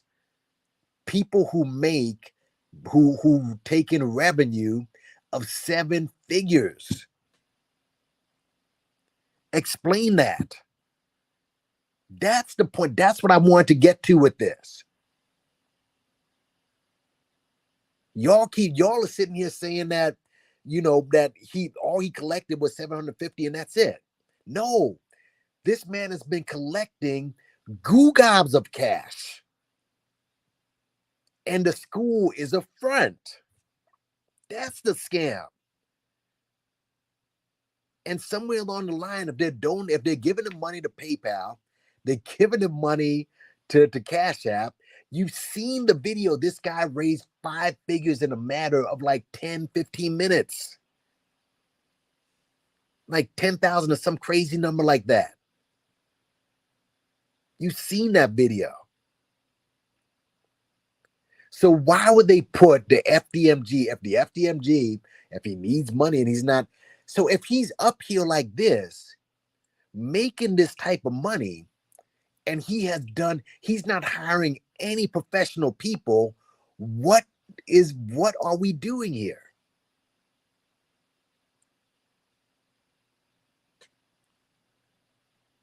Man, that's why I looked at this. I was like, wait a minute, hold up a second. Let me look at these other places. Now, the Philanthropy Network, again, the financial of that. You all seen the financials. Millions. Right? Millions. See, where have I stopped sharing now?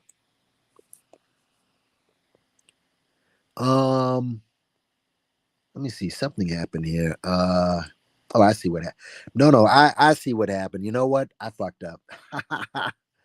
Hold on a second, because this went to another page. I got to show you the page itself. My bad, y'all. I got to show you the page. Yeah, the OMB report. So you can see. Here's the page. Here's the page of what I've just shown you, the Philanthropy Network of Greater Philadelphia. Look at this. The property equipment. All right. Liabilities. But the revenues. This is the total revenues. The total revenues. 2 million. If you and I had like this little BS charity, like we're exchanging money on the street and whatever, we wouldn't, the government ain't gonna look for us. They put his charity up there with these dudes. That means he's collecting tons of cash. Tons. Look at this. 22 million. These are the expenses right here.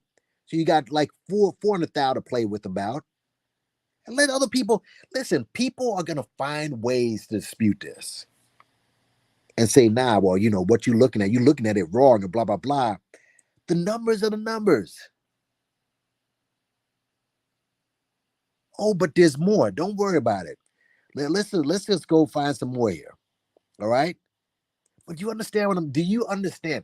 Most of you, no matter what I say, just like yesterday when I was on the platform, Pan-Africanism Strike Back, doesn't matter what you say. They're always going to have some sort of excuse, some sort of objection. Always. It doesn't matter. I'm just showing people who are thinking people, this is why he is there. The man is collecting tons of cash. Who's next? Rachel's Vineyard Ministries. All right. Rachel's Vineyard Ministries. Okay. Rachel's Vineyard. That's a ministry that specializes in helping people who had an abortion, right? That's what that is. Rachel's Vineyard, people who had an abortion and, you know, they're like a church and they work with a lot of priests and, you know, blah, blah, blah. So, yeah, here it is. Rachel's Vineyard Ministries, cease and desist. I haven't seen anything in particular because this is, from what I gather, a pretty big organization. It's a fairly big organization. I mean, it's abortion. All right. It stops women from having abortion and, you know, puts the guilt on them. Like, yeah, if you've had an abortion, you should feel guilty, but this is cease and desist. But let me go to this. All right. Rachel Vineyard Ministries. All right. This is based out of King of Prussia. Let's keep going down. Let's keep going down. Let's keep going down. All right. Preach for life. Oh, here's something important, right? This is probably why they're on that list. IRS determination date, 2001, approved date 2021. Preach for life, blah, blah, blah. Public Benefit Corporation, false legal benefit formation corporation. Current status expired. Expiration date November 21st, and they were probably still collecting cash. So I'm guessing this is why the state went after them. Now, let's look at their financials. All right. Total contributions raised in the previous year. This was back 2009. $300,292. All right. That's the revenue that they've had. All right. Revenue from program services. Okay. So again, that's a sizable figure. That's a sizable figure. That is who is on that list. That's who's on that list. What's up, Dictator Storm? That's who's on that list, folks. All right. So again, I'm just trying to put things into perspective. I Mission Institute. That's the next one on the list. And I guess all the guys who I've pretty much taken down, I think that I think I have financials or some sort of information on them. But do you guys just put some ones up if you see what I'm saying? Because again, we already know about the scam that's FDMG. All right. At least thinking people do. You already know that this dude is a charlatan, that he's bullshit. The school ain't going to open. But I just want to put things into perspective as to why he's put on this list and the level of scamming that this guy must be doing. That's the purpose. Because, you know, we can bang on Umar all day and just talk about how much of a bum he is. But this is more important as far as, this is the I Mission Institute. This is also on the list, right? So let's see. This is the nonprofit. Okay. mission, right? Let's see. Fundraising, nonprofit fundraising. I want to see if they should have the numbers here. I think they had it. This is the team, all right? White, Indian, okay? White, right? Oh, one sister, okay? She's down there. But again, Umar's gonna say something like, "Well, they're just going after black people." No, they going after you, Negro. That's it. That's all it is. But let's see, nonprofit marketing. But look at how professional these sites are. Look at how professional these sites are. Nonprofit advocacy. Man, I thought this would have some numbers or something, but I guess it doesn't. About the mission. Uh, yeah, these guys don't have. Yeah, they don't have the financials, but this is okay. That's fine. Fundraising. Let's see what the fundraising is. Let's see. Training center, fundraising, nonprofit fountain. Okay, so it doesn't have that. All right. So let's keep it moving. Who's next down here? Rachel's Vineyard. Project Mensend. All right. Hold on, folks. Hold on. Project Mensend is next on the list. Project Medsend. All right. They're on the list as well. So let me see. Oh, here we go. Project Medsend.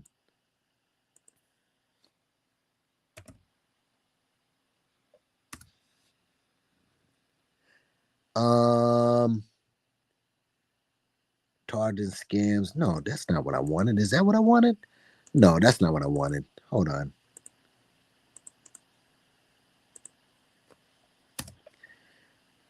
All right. Yes, here we go. Now, Medsend operates a charitable organization, industry, membership.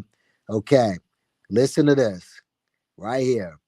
Medsend is estimated to generate 2.9 million in annual revenues, employs approximately 3 people. Guys, let me read that again. It employs just 3.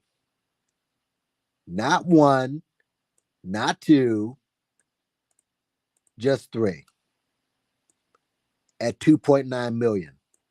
Not 2, not 3. Yeah, 3. Just 3. Just 3. And let's go back to this. Yeah. 2.9 million and 3. What's up, Josephine? How you doing? What's going on? So, been doing this for 29 years. All right. Location type single. Revenue $2.8 million for 3 stinking employees. Who's employed at the FDMG, by the way? Who's there besides Umar? At least with Tariq, you got Ola and you got who's that? D Tubman or whoever that chick is. Who are Umar's employees? It's not Tiff. It's not Tianon. All right. We know that Dempsey wants to be his little lapdog, but he's not around. So who's employed? Is he could in fact be a singular employee taking in all the cash. According to this, if these people got 3 employees and they're raking in close to $3 million after expenses, they're still getting paid. So if you go down here, let's see, anything else? Okay. Yeah, look at this. How long has they been in business? 29 years. They're located in Connecticut. The key contact, David Topassian, he's the chief CEO. All right. There are 16 commercial tenants, 3 employees at that location with annual sales at 2.9 million. Right. So no, it's just I've just learned a lot here. So in essence, Umar may in fact be a singular employee taking in all the cash. You know what I'm saying? So, see, Salute, I think you're very relevant. Yeah. Yeah, man. Information, man, bro, brings the information, bro. But but you see, folks, Umar he's in the same league with these other dudes who are making millions. So clearly people saw big chunks of money coming his way for him to be put on this list. And the list that you're seeing here, hold on a second, folks. Let's go back to that list. Let's just go back to this. All right. This right here, folks. There are over, damn. How many you have here? You gotta have like more than 50 or what have you, but like the amount that are cease and desist, I think there's like 1, 2, 3, 4, 5, 6, 7, 8, 9, 10, 11 people out of this entire list. Look at all these people. Look, 1, 2, 3, 4. Some of those people aren't on that list. 5, 6, 7, 8. All right. 9, 10. We haven't even gotten past the A's yet. So Umar, out of this, there's got to be close to 100 people on this list of the cease and desist. But the most important ones are the 11 on that list with the Department of State, and Umar's one of them. You know? Yeah. You got to look at this a little bit deeper, man. Let's see. What's next? What's next here? Rachel's Real Project. Oh. All right, guys. This one is interesting right here. This one is interesting. Hold up a second. All right. Let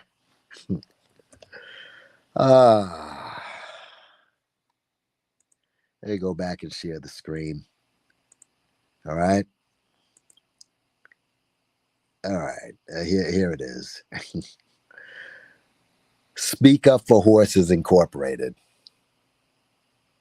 This is an animal rights group. All right. Let's just go here. Okay. Here it is. Speak Up for Horses, cease and desist.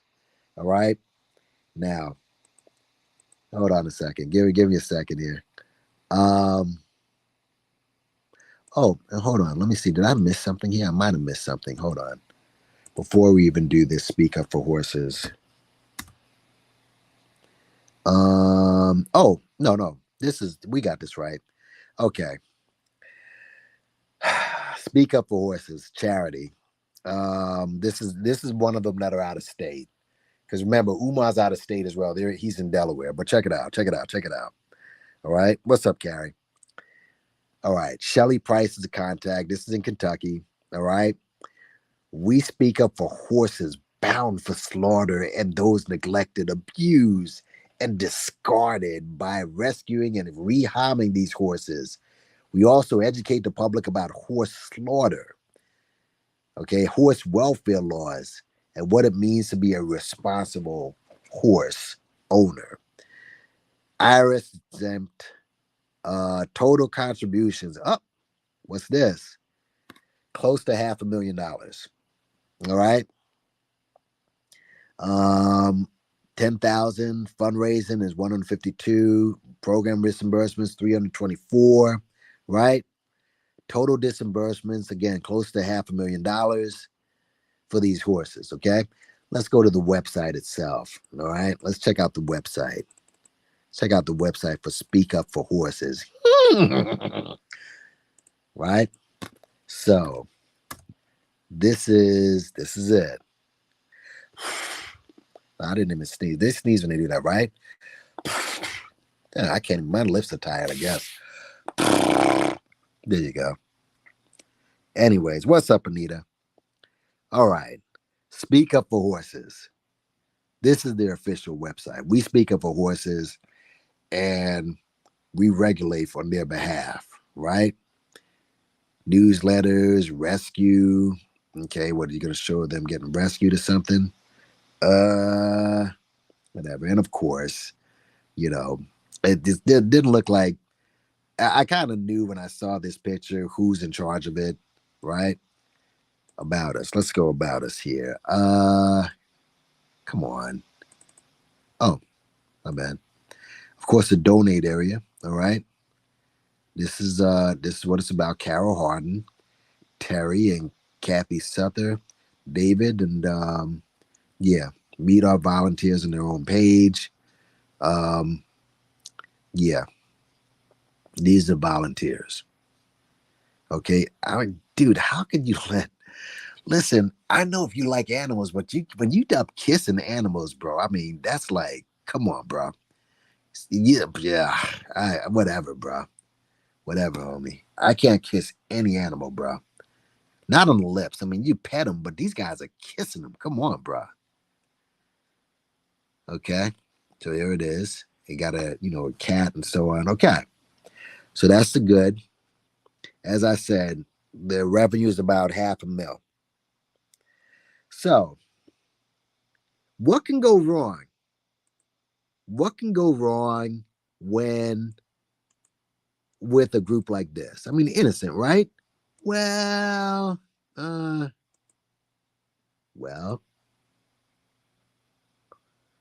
on.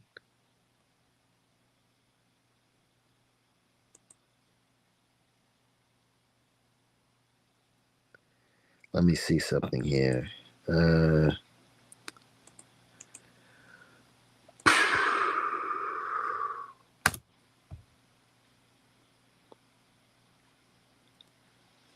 Horse news. All right. $8 million verdict against Gregory family for horse rescue scam charities. California AG. Gee, what does this say? California's top attorney. Oh, by the way, when was this done? Oh, this was done about 3-4 years ago. California's top attorney announced a jury verdict in favor of the state against the equestrian and her family for scam charities.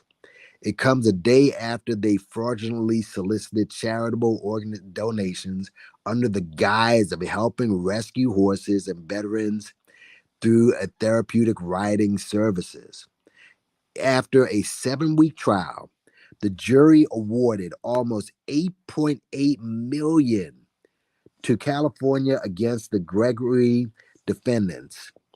They include Matthew Gregory, wife Daniela, and his business Gregory Motorsports. Additionally, their adult children, Matthew Gregory, as well as lawyer Gina Gregory, were defendants. Man, these unscrupulous con artists exploited the generosity of Americans by falsely claiming to help our country's wounded warriors and their families. Did I tell you this scam? This scam is intersects with everything. Did I tell you that's as big a scam as it gets?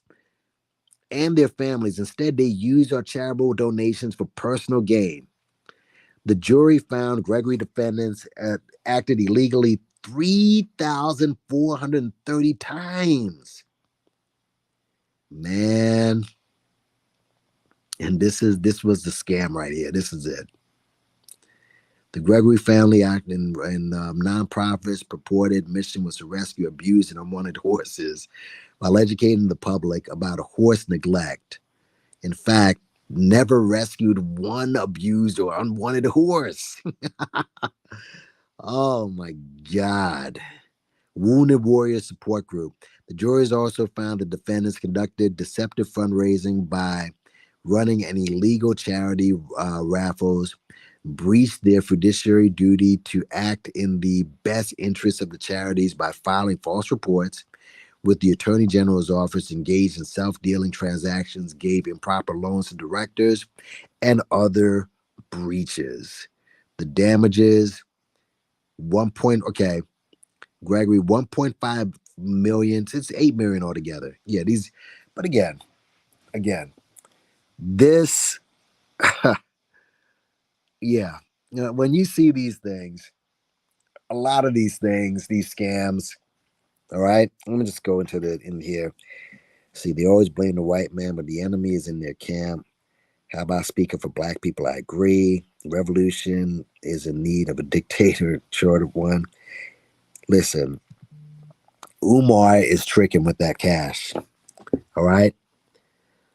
Thank you, Carthalina. I appreciate that. Cash App, well appreciated. Yeah. Umar's tricking off the cash on women. All right. Go to his Instagram. That's another thing Brandon was saying. Go to his Instagram. You'll see that he's going on tour and all this. Yeah, you see on the Instagram, you see the women he's with and how they dress. I mean, dude is tricking off a lot of the money. Let's just keep it a buck. But the point is, all right, to the Umarians, listen, we know that, look at this. This is what these people are scamming. Listen, obviously, all right, Umar is very lightweight when it comes to his scamming, but he's up there. What this shows, being the fact that he's with, that he is on this list of individuals. All right, and let's just go back to that list. Let's go back to that list. The fact that he's on this list with these individuals, right? Let's get that out of here. Yeah, and there's the mobile fund. I don't know what that is, but yeah, that means he's collecting a ton of money, man. He's collecting tons of cash. Again, friendship HLH&A, $1.8 million in revenue. 1.8 million. Women of Color, Rachel's Vineyards, iMission, all these dudes. Millions in revenue. Umar's got to be collecting what? And he's the only employee. The only one. So what do you think his books must look like? And by the way, they're all nonprofits like Umar, but they showed their financials, did they not? Huh? They showed their financials, but Umar can't show his? And you sat there like a fool and you believe that, well, it's none of your business, this and that. What do I know about freaking Project Mensend? But they just show you that they make $2.9 million in revenue. That's open. That news is open to the public. Yeah, Umar's in great company. Come on, man. So what this shows you, if he's a nonprofit, you're supposed to show your financials. You notice that he's not obligated to show his financials to his black supporters who have no money. But when the government calls, all of a sudden, he's at attention. You notice that. Hold on a second, y'all.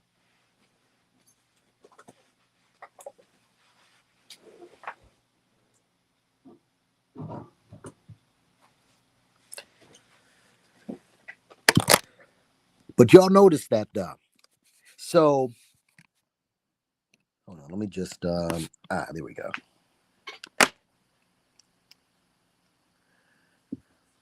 But y'all notice that. So when black people who don't have any money, who donated to him for over a decade, and I'm being very conservative,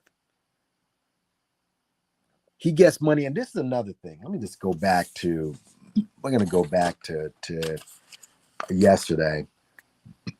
I mean, folks, and again, go listen to the conversation I had on that platform, Pan-Africanism Strikes Back. And dude was saying that Umar has, The arguments were so illogical. I'm like, why? That's why I didn't want to go up there, man, because I just knew. But he's saying you're complaining about Umar getting money, but Umar needs the money. You're saying that Umar has to do something about the property, but then he's wrong for asking money. It's just the same back and forth.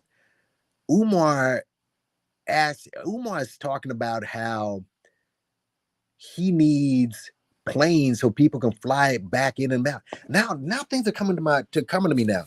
Remember when he said that he was gonna bus students from Philadelphia to that dump every day?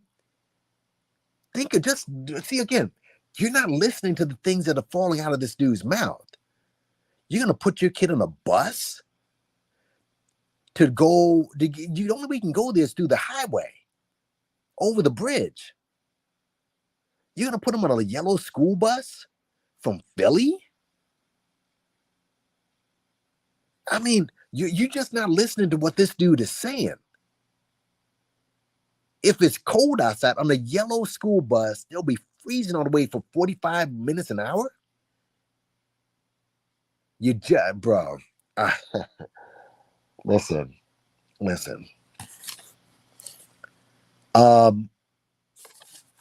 Everything I was saying, like when I mentioned the stripper, question, put ones up. Who mentioned the stripper? Was it the detractors who mentioned the stripper, or did Umar mention the stripper? Put a 1 up if it's the detractors, put a 2 up if it's Umar. What's up, Dominique?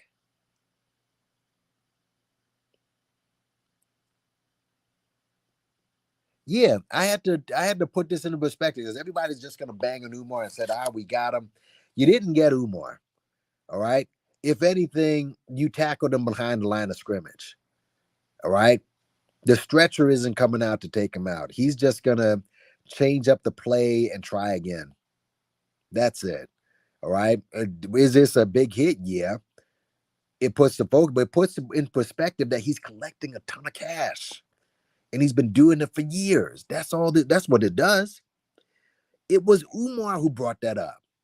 And so when I brought that up yesterday, and I said, Umar brought up the stripper, Brandon then says, there's one thing that I'm not worried about is what someone does with his dick. Oh my God. Umar brought up the stripper because that is the excuse he used as to why he didn't get a supposed $1 million check. I don't give a fuck about who he fucks. In my first video about Umar, the weed and seed, I said that. I'm like, I don't care if he's banging the stripper.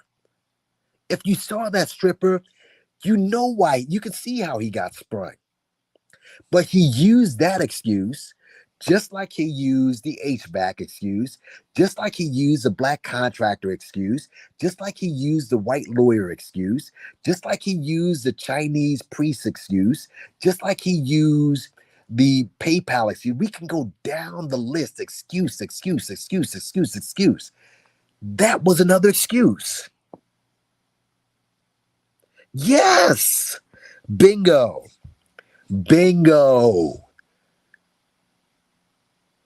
You're all getting it now.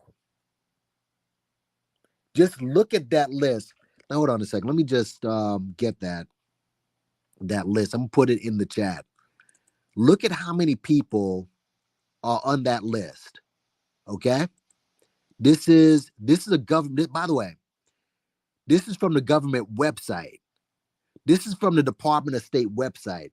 There's a long list of individuals, right? It's a long list of individuals. There's got to be like 100. If I counted back, you know what? Let me do just that. Hold on a second, y'all. Let me stop sharing. Hold on. Let me just do just that.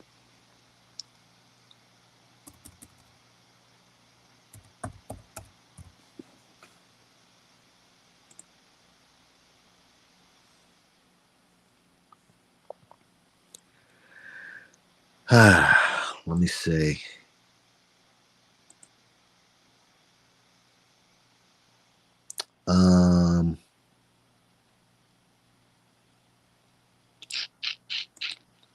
I'm just going to get all of these. Okay. Responded type of border. Guys, this is a long list. I can't, you know what? This list is ridiculously long. Hold on. God. Hold on. I'm going to just tell you how many and how many cease and desist are on this list. What I gave you, that was from the Department. That's from the Department of State. All right? That's from the Department of State. Now, let me put this here, see if all right. Hold on. Let me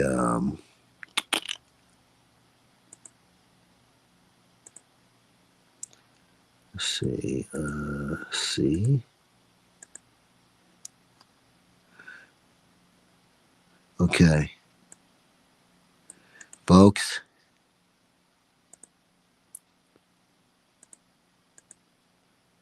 Cease and desist. You have, folks, there are 97 on that list that I just put there. There are 97 cease and desist. Now, some of them are from, a while back, actually. Okay, let me be fair here. All right. Let me be fair.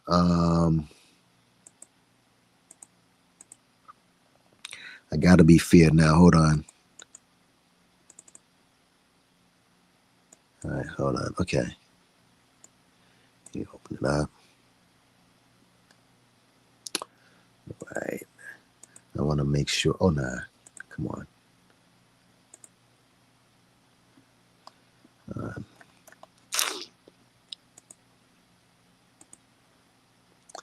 All right. I just want to see how many. All right.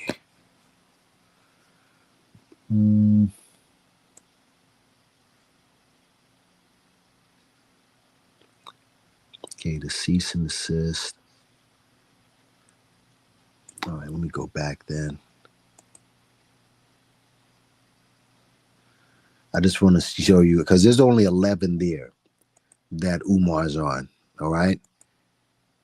There's only 11 there that Umar's on. Only 11, okay. We go up here. All right. And,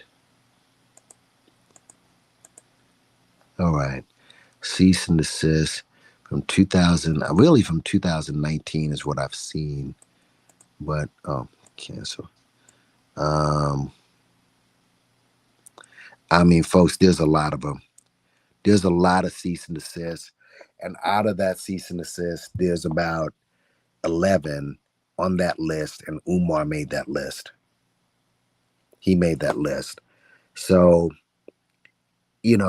actually, this is pretty serious. And I've seen one of the fools, the therapist that said, oh, this is not a big deal. This happens all the time. This guy, again, people are actors on this YouTube shit, and they try to make themselves out to be more than what they are. This dude said that this dude is the one who openly admitted that he gave 10,000 plus to this clown for this fake ass school, plus another $250 where he got ghosted for an interview. He said that he just gives money, and sometimes he gives money. He doesn't care what the people do with it. Like, you're giving to a charity, and see, it just, what it shows you is that a lot of these dudes, it's all celebrity worship. He wants to be a mini Umar. He gives money to people, and he doesn't care what they do with it. What is that? How do you give to a charity? And I don't believe he gives to all these. I don't believe anything that comes out of that dude's mouth. How do you give money to a supposed charity and not give a shit what they do? This guy is clearly spending money on tricking money off on women and other shit, and may have a serious substance problem. Yes, all the money he rakes in, that can go to substance. Just go look at how this dude acts online. Look at what the antics he does online. That's not that of a professional. But you're giving money to a person and like, I don't care. And he was pressed on it by Red Pill Finance. He pressed him. He pressed Andrew's goofy ass. These guys are idiots. And Andrew's just looking for some sort of, confirmation bias. I mean, let me just go here for a second, back to Brandon's video real quick. And let me just go up here. All right. Let me just go up here. And here I am, by the way, as you can see. So, yeah, it was a spirited conversation, right? And this clown, here's what this fool had said. Listen to this. This dude asked me a question. He said, brother, I'm going to ask you a question, and I don't want you to be offended or anything like that. He said, but most of the time, the people who attack Umar, right? And I'm not attacking, I'm just pointing out the fuckery, all right? But he said most of the people who attack Umar, they're either hooked up with a white woman or they're part of the alphabet community. And I blew a gasket. I'm like, bro, do you know how stupid you sound? And I was just like, so anyone who attacks Umar, he said, this is what he said. You can listen to this yourself. He said, for the most part, every time I go and look at their platform, they promote that shit. And somebody in the chat, because again, it was a mixed chat, they were saying, you obviously haven't seen Nappy Yankees content. But I asked this dude, because if that isn't in fact the case, you would remember, if you take time out to look at the people who are criticizing Umar, you know. So I said, okay, bro, name 10 people who are attacking Umar that fit that profile. You know what he said? I don't know. I'm like, bro, like, okay, you just said, like, how can you say that you don't know? But you just said that when you go to their and then he said, I really don't go to platforms like that. And I'm like, I mean, but this is what you're dealing with these guys. Let's say that I was a swirler, that I have a Becky at home. Umar is a one dropper. Meaning, even if I did have a Becky, the kid's going to be black anyways. I mean, goddamn. So what does that tell? I mean, but this shows you the mentality, what we're dealing with these dudes. He mentions that, but he doesn't know. And he says, I don't follow these. I'm like, bro, but wait a minute. You just said that the people that you see, they're part of that community. You've never been to my platform. People had to tell you that in the chat. And then, by the way, because I was going to bring this up. What's going on? Transcript, what's up? Teresa, what's up? This is exactly. But check this out, though. Check this out. Nappy Pocket Watcher. This is funny.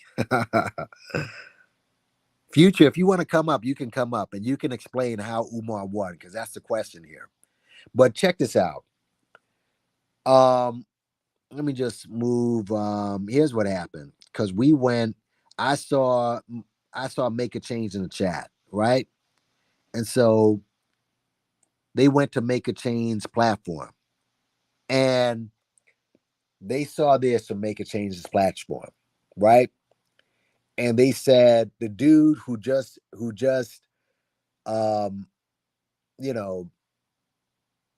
suggested and that accused me of being part of a community or communities that I'm not a part of, he called Make a Change mentally ill.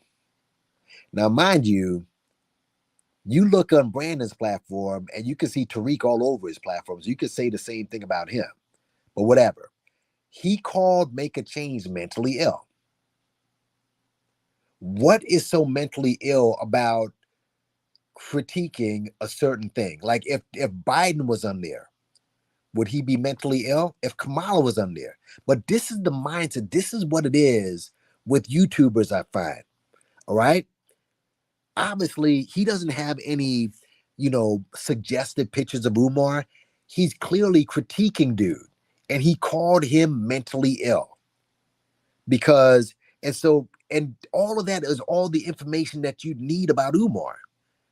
But he said, I'm not going to fuck with that. I think he's mentally ill. Okay. So they go to my platform. And there's a lesson too, by the way. And I'm just going to tell, because he went to my platform. And my platform has a little bit more diverse, right? But check this out. He saw my platform and he went through all my videos. And that same guy who called Make a Change mentally ill said, well, Nappy Yankee, don't you talk about anything that you agree about? I mean, don't you do any content on stuff that you like? And the point is, I do what I want to on my platform. I can turn this whole platform right now into the Umar platform. And I can turn it into what Make a Change does. And if you decide to do this, don't let anybody tell you what to do with your platform. See, that's the funny thing. This dude, when I mentioned the sign at Umar's school, they accused me and black people of saying, see, if Umar got the sign, y'all are criticizing about that. If Umar cut the grass, you criticize him about that. If Umar went and got the HVAC, you say, oh, he doesn't have enough HVAC. No, we're just saying that there's no project and no progress in the school, right? But here he is doing what he accused Umar detractors of doing, criticizing everything about the site. Well, yeah, your shit is diverse, but how come you don't talk about something you like? Why don't you talk about this? Why don't you talk about that? It's ridiculous. Crazy. Greg House, are you guys serious, or are you guys trying to oppress us? Umar was gonna save us. Listen, the Umar, absolutely, that's what it is. This is what these guys said.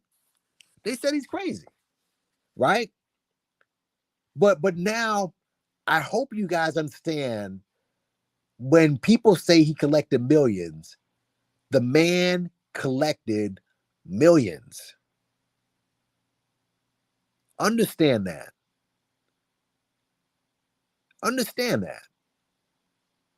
Now, this is just for the Umar.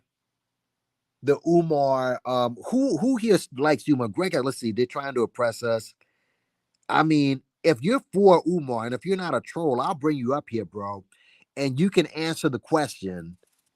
You can go ahead and answer the question. Oh, by the way, there goes, like I said, this clown right here. No, not him. Hold on. I'm gonna show you. Hold on. Let's go back.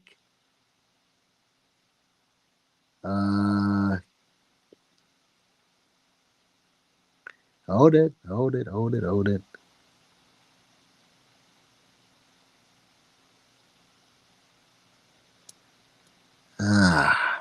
on.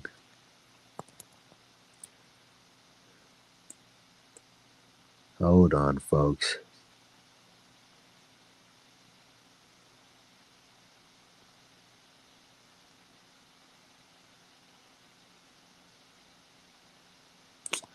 Hold on, hold it.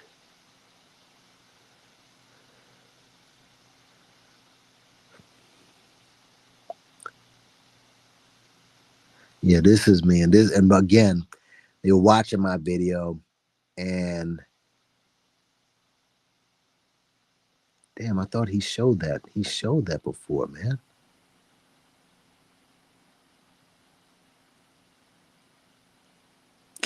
Anyways, I just wanted to show you freaking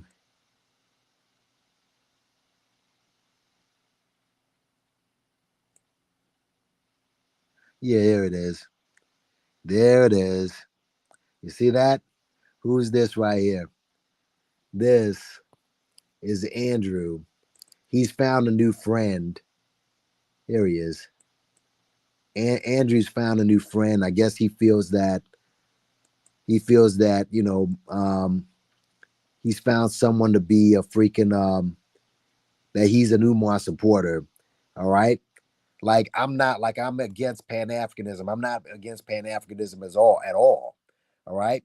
But he'll find out when Brandon drops the trumpet talking points and the conservative talking points and shit. But yeah, he's just going around the internet seeing who supports Umar. That's all he's doing. He's just trying to find somebody. These guys are like clinging on, knowing that Umar's in some shit. I thought like this was a big deal. Actually, this can be a very, very big deal, folks. This can be a very, very big deal. Very big deal. Very big deal. Let me just see what you guys are saying. What's up, Money to Burn? All right. Yeah, 750,000 is a low amount, folks. If that's all he collected, he would not be with these other people. He's collected millions of dollars. We can legitimately say that now. Legitimately. Millions of dollars. Millions. So I just wanted to give a different perspective on the school scam. All right. And the fact is that Umar's in some shit. All right. The fact that out of close to 100 people that have a cease and desist, maybe 50, I guess maybe like even 30, if you like break it down to from 2018 and now. But the fact is, they cut it down to 11 and he's on that number.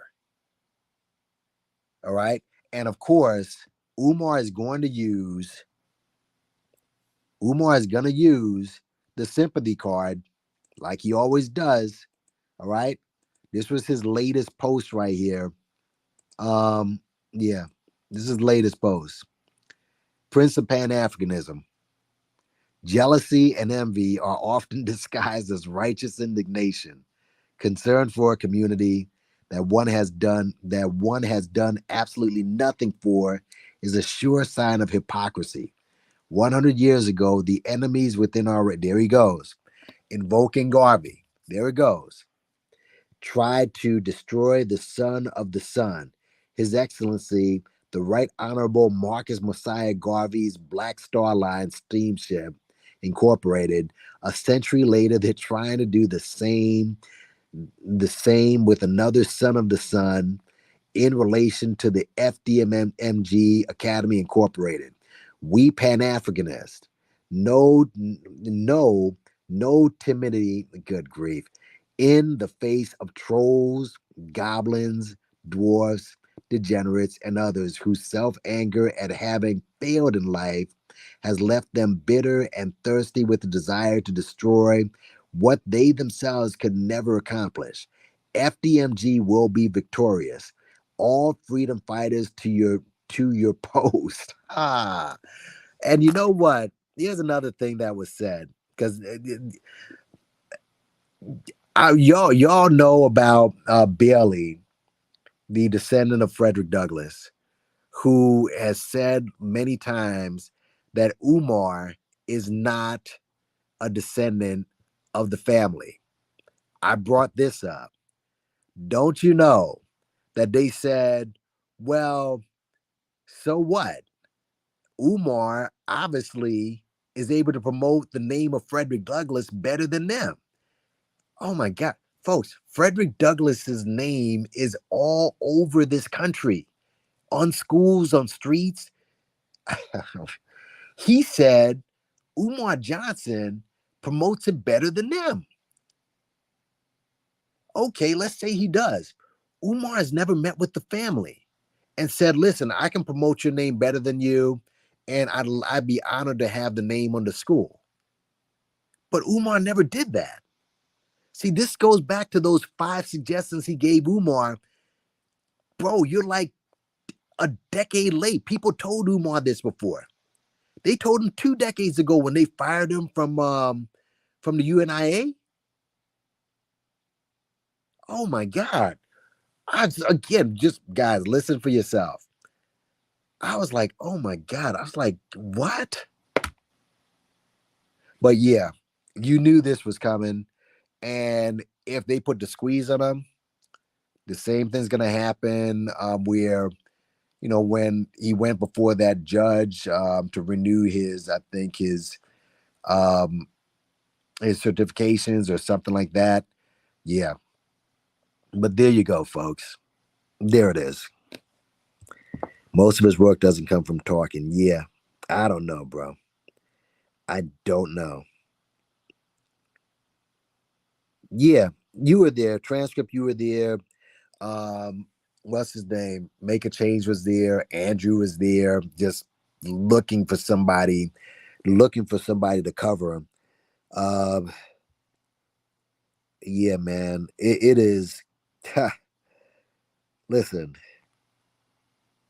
Yeah, they're gonna have their eyes on him for real, man. Umar Skid. This is a big deal, man. This is real. Cause he's gonna have to show the books now. He's gonna have to show the books. I think he's made a lot of money. A lot. A whole lot. Empress, I know that you've been drinking the Kool-Aid of Taz with that Garvey stuff. No. Umar is not any Marcus Garvey. He's not at all. Yeah. Let's see. There's no FTMG. Terrence Bailey. That's it.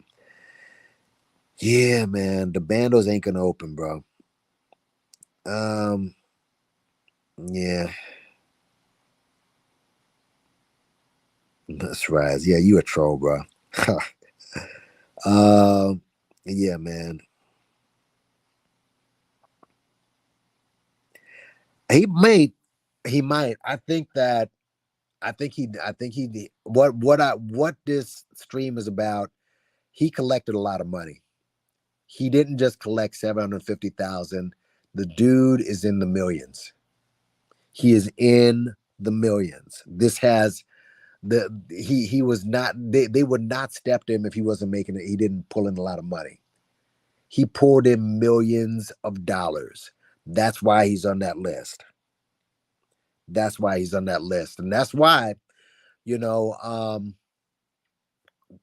again, that and this isn't about saving black boys.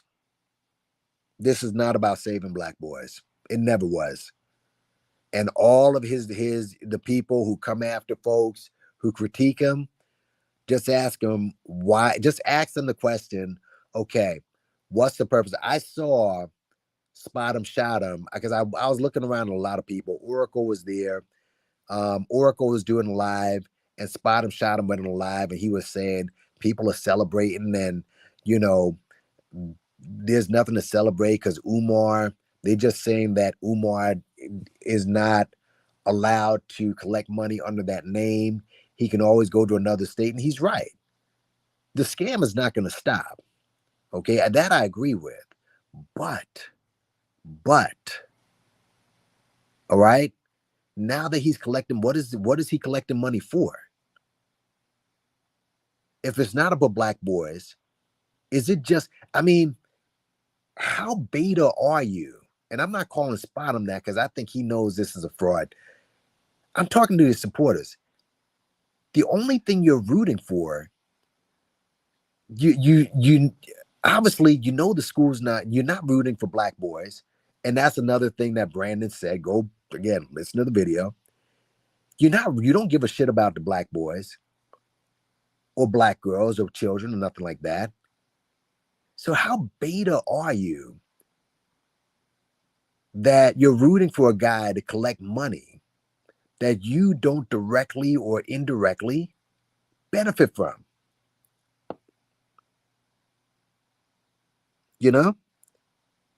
No, Umar, I know not about Umar, Empress. I'm talking about Garvey. Umar is not Garvey. Garvey has accomplished a lot. Everything crashed and burned at the end, but they were trying to kick him out of the country a while back. And the same people who critiqued him, like W.E.B. Du Bois, followed his lead later on. So, no, not Umar. Umar, we know is a fraud, but Garvey is not a fraud. Garvey he had a lot of opposition against him, a lot. No one's gonna build what you see. Look at my platform, Liberty Hall. That's where Garvey had his meetings in Jamaica.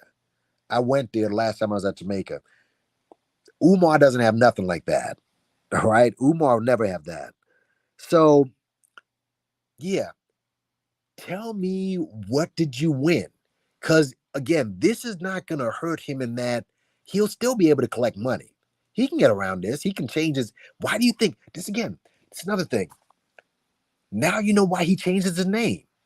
Now you see why these guys change their names like they do. Now you see why this guy changed his name. You understand? Hold on a second. Okay. Now you see why this dude changes his name. All right? These guys change their name because of stuff like this. So dude is running a full-blown fraud. Period. 2 million, yeah. He probably got more. But the point is, transcript, he would not be on this list if he wasn't collecting goo gobs of cash.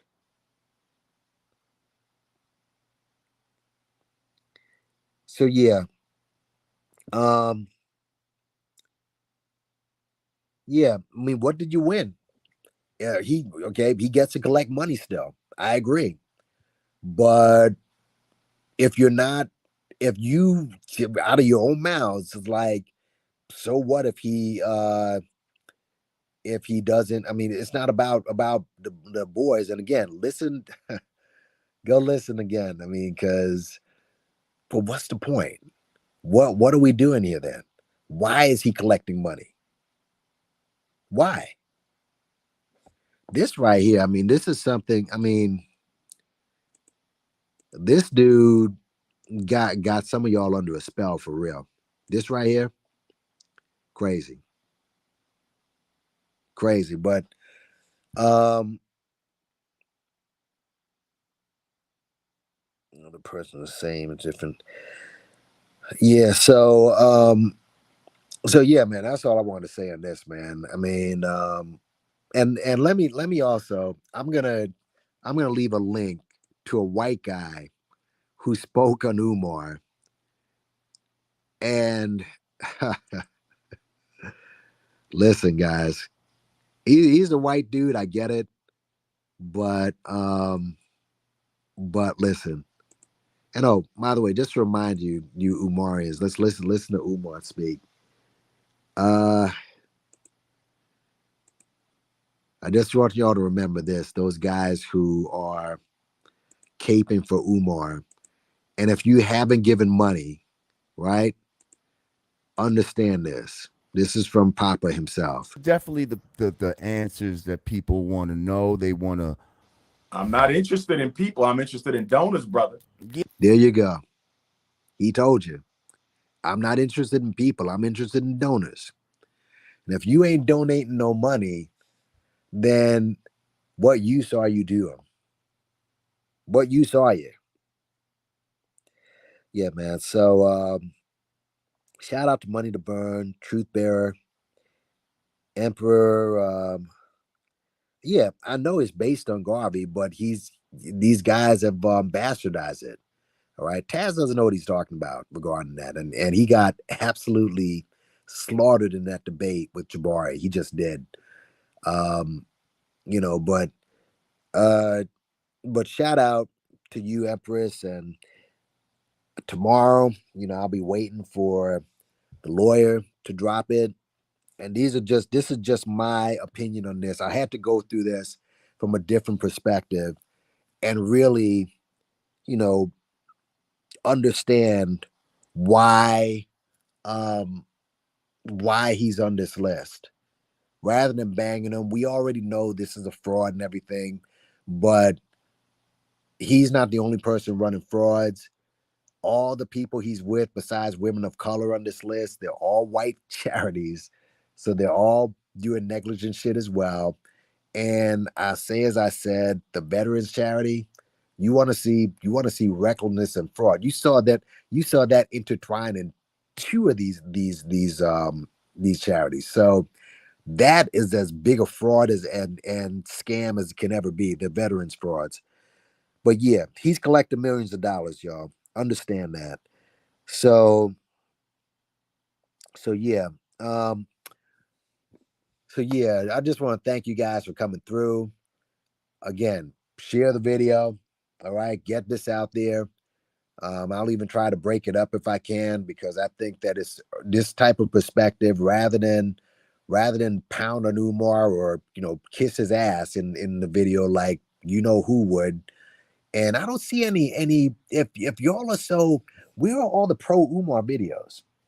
Again, if you still believe in him, how come you aren't doing any pro Umar videos? I don't get it. I don't get that, but whatever. But listen, y'all. Again, just take this into perspective. Like, share, subscribe, and just send this out, man. And this to me is the best way to look at something like this.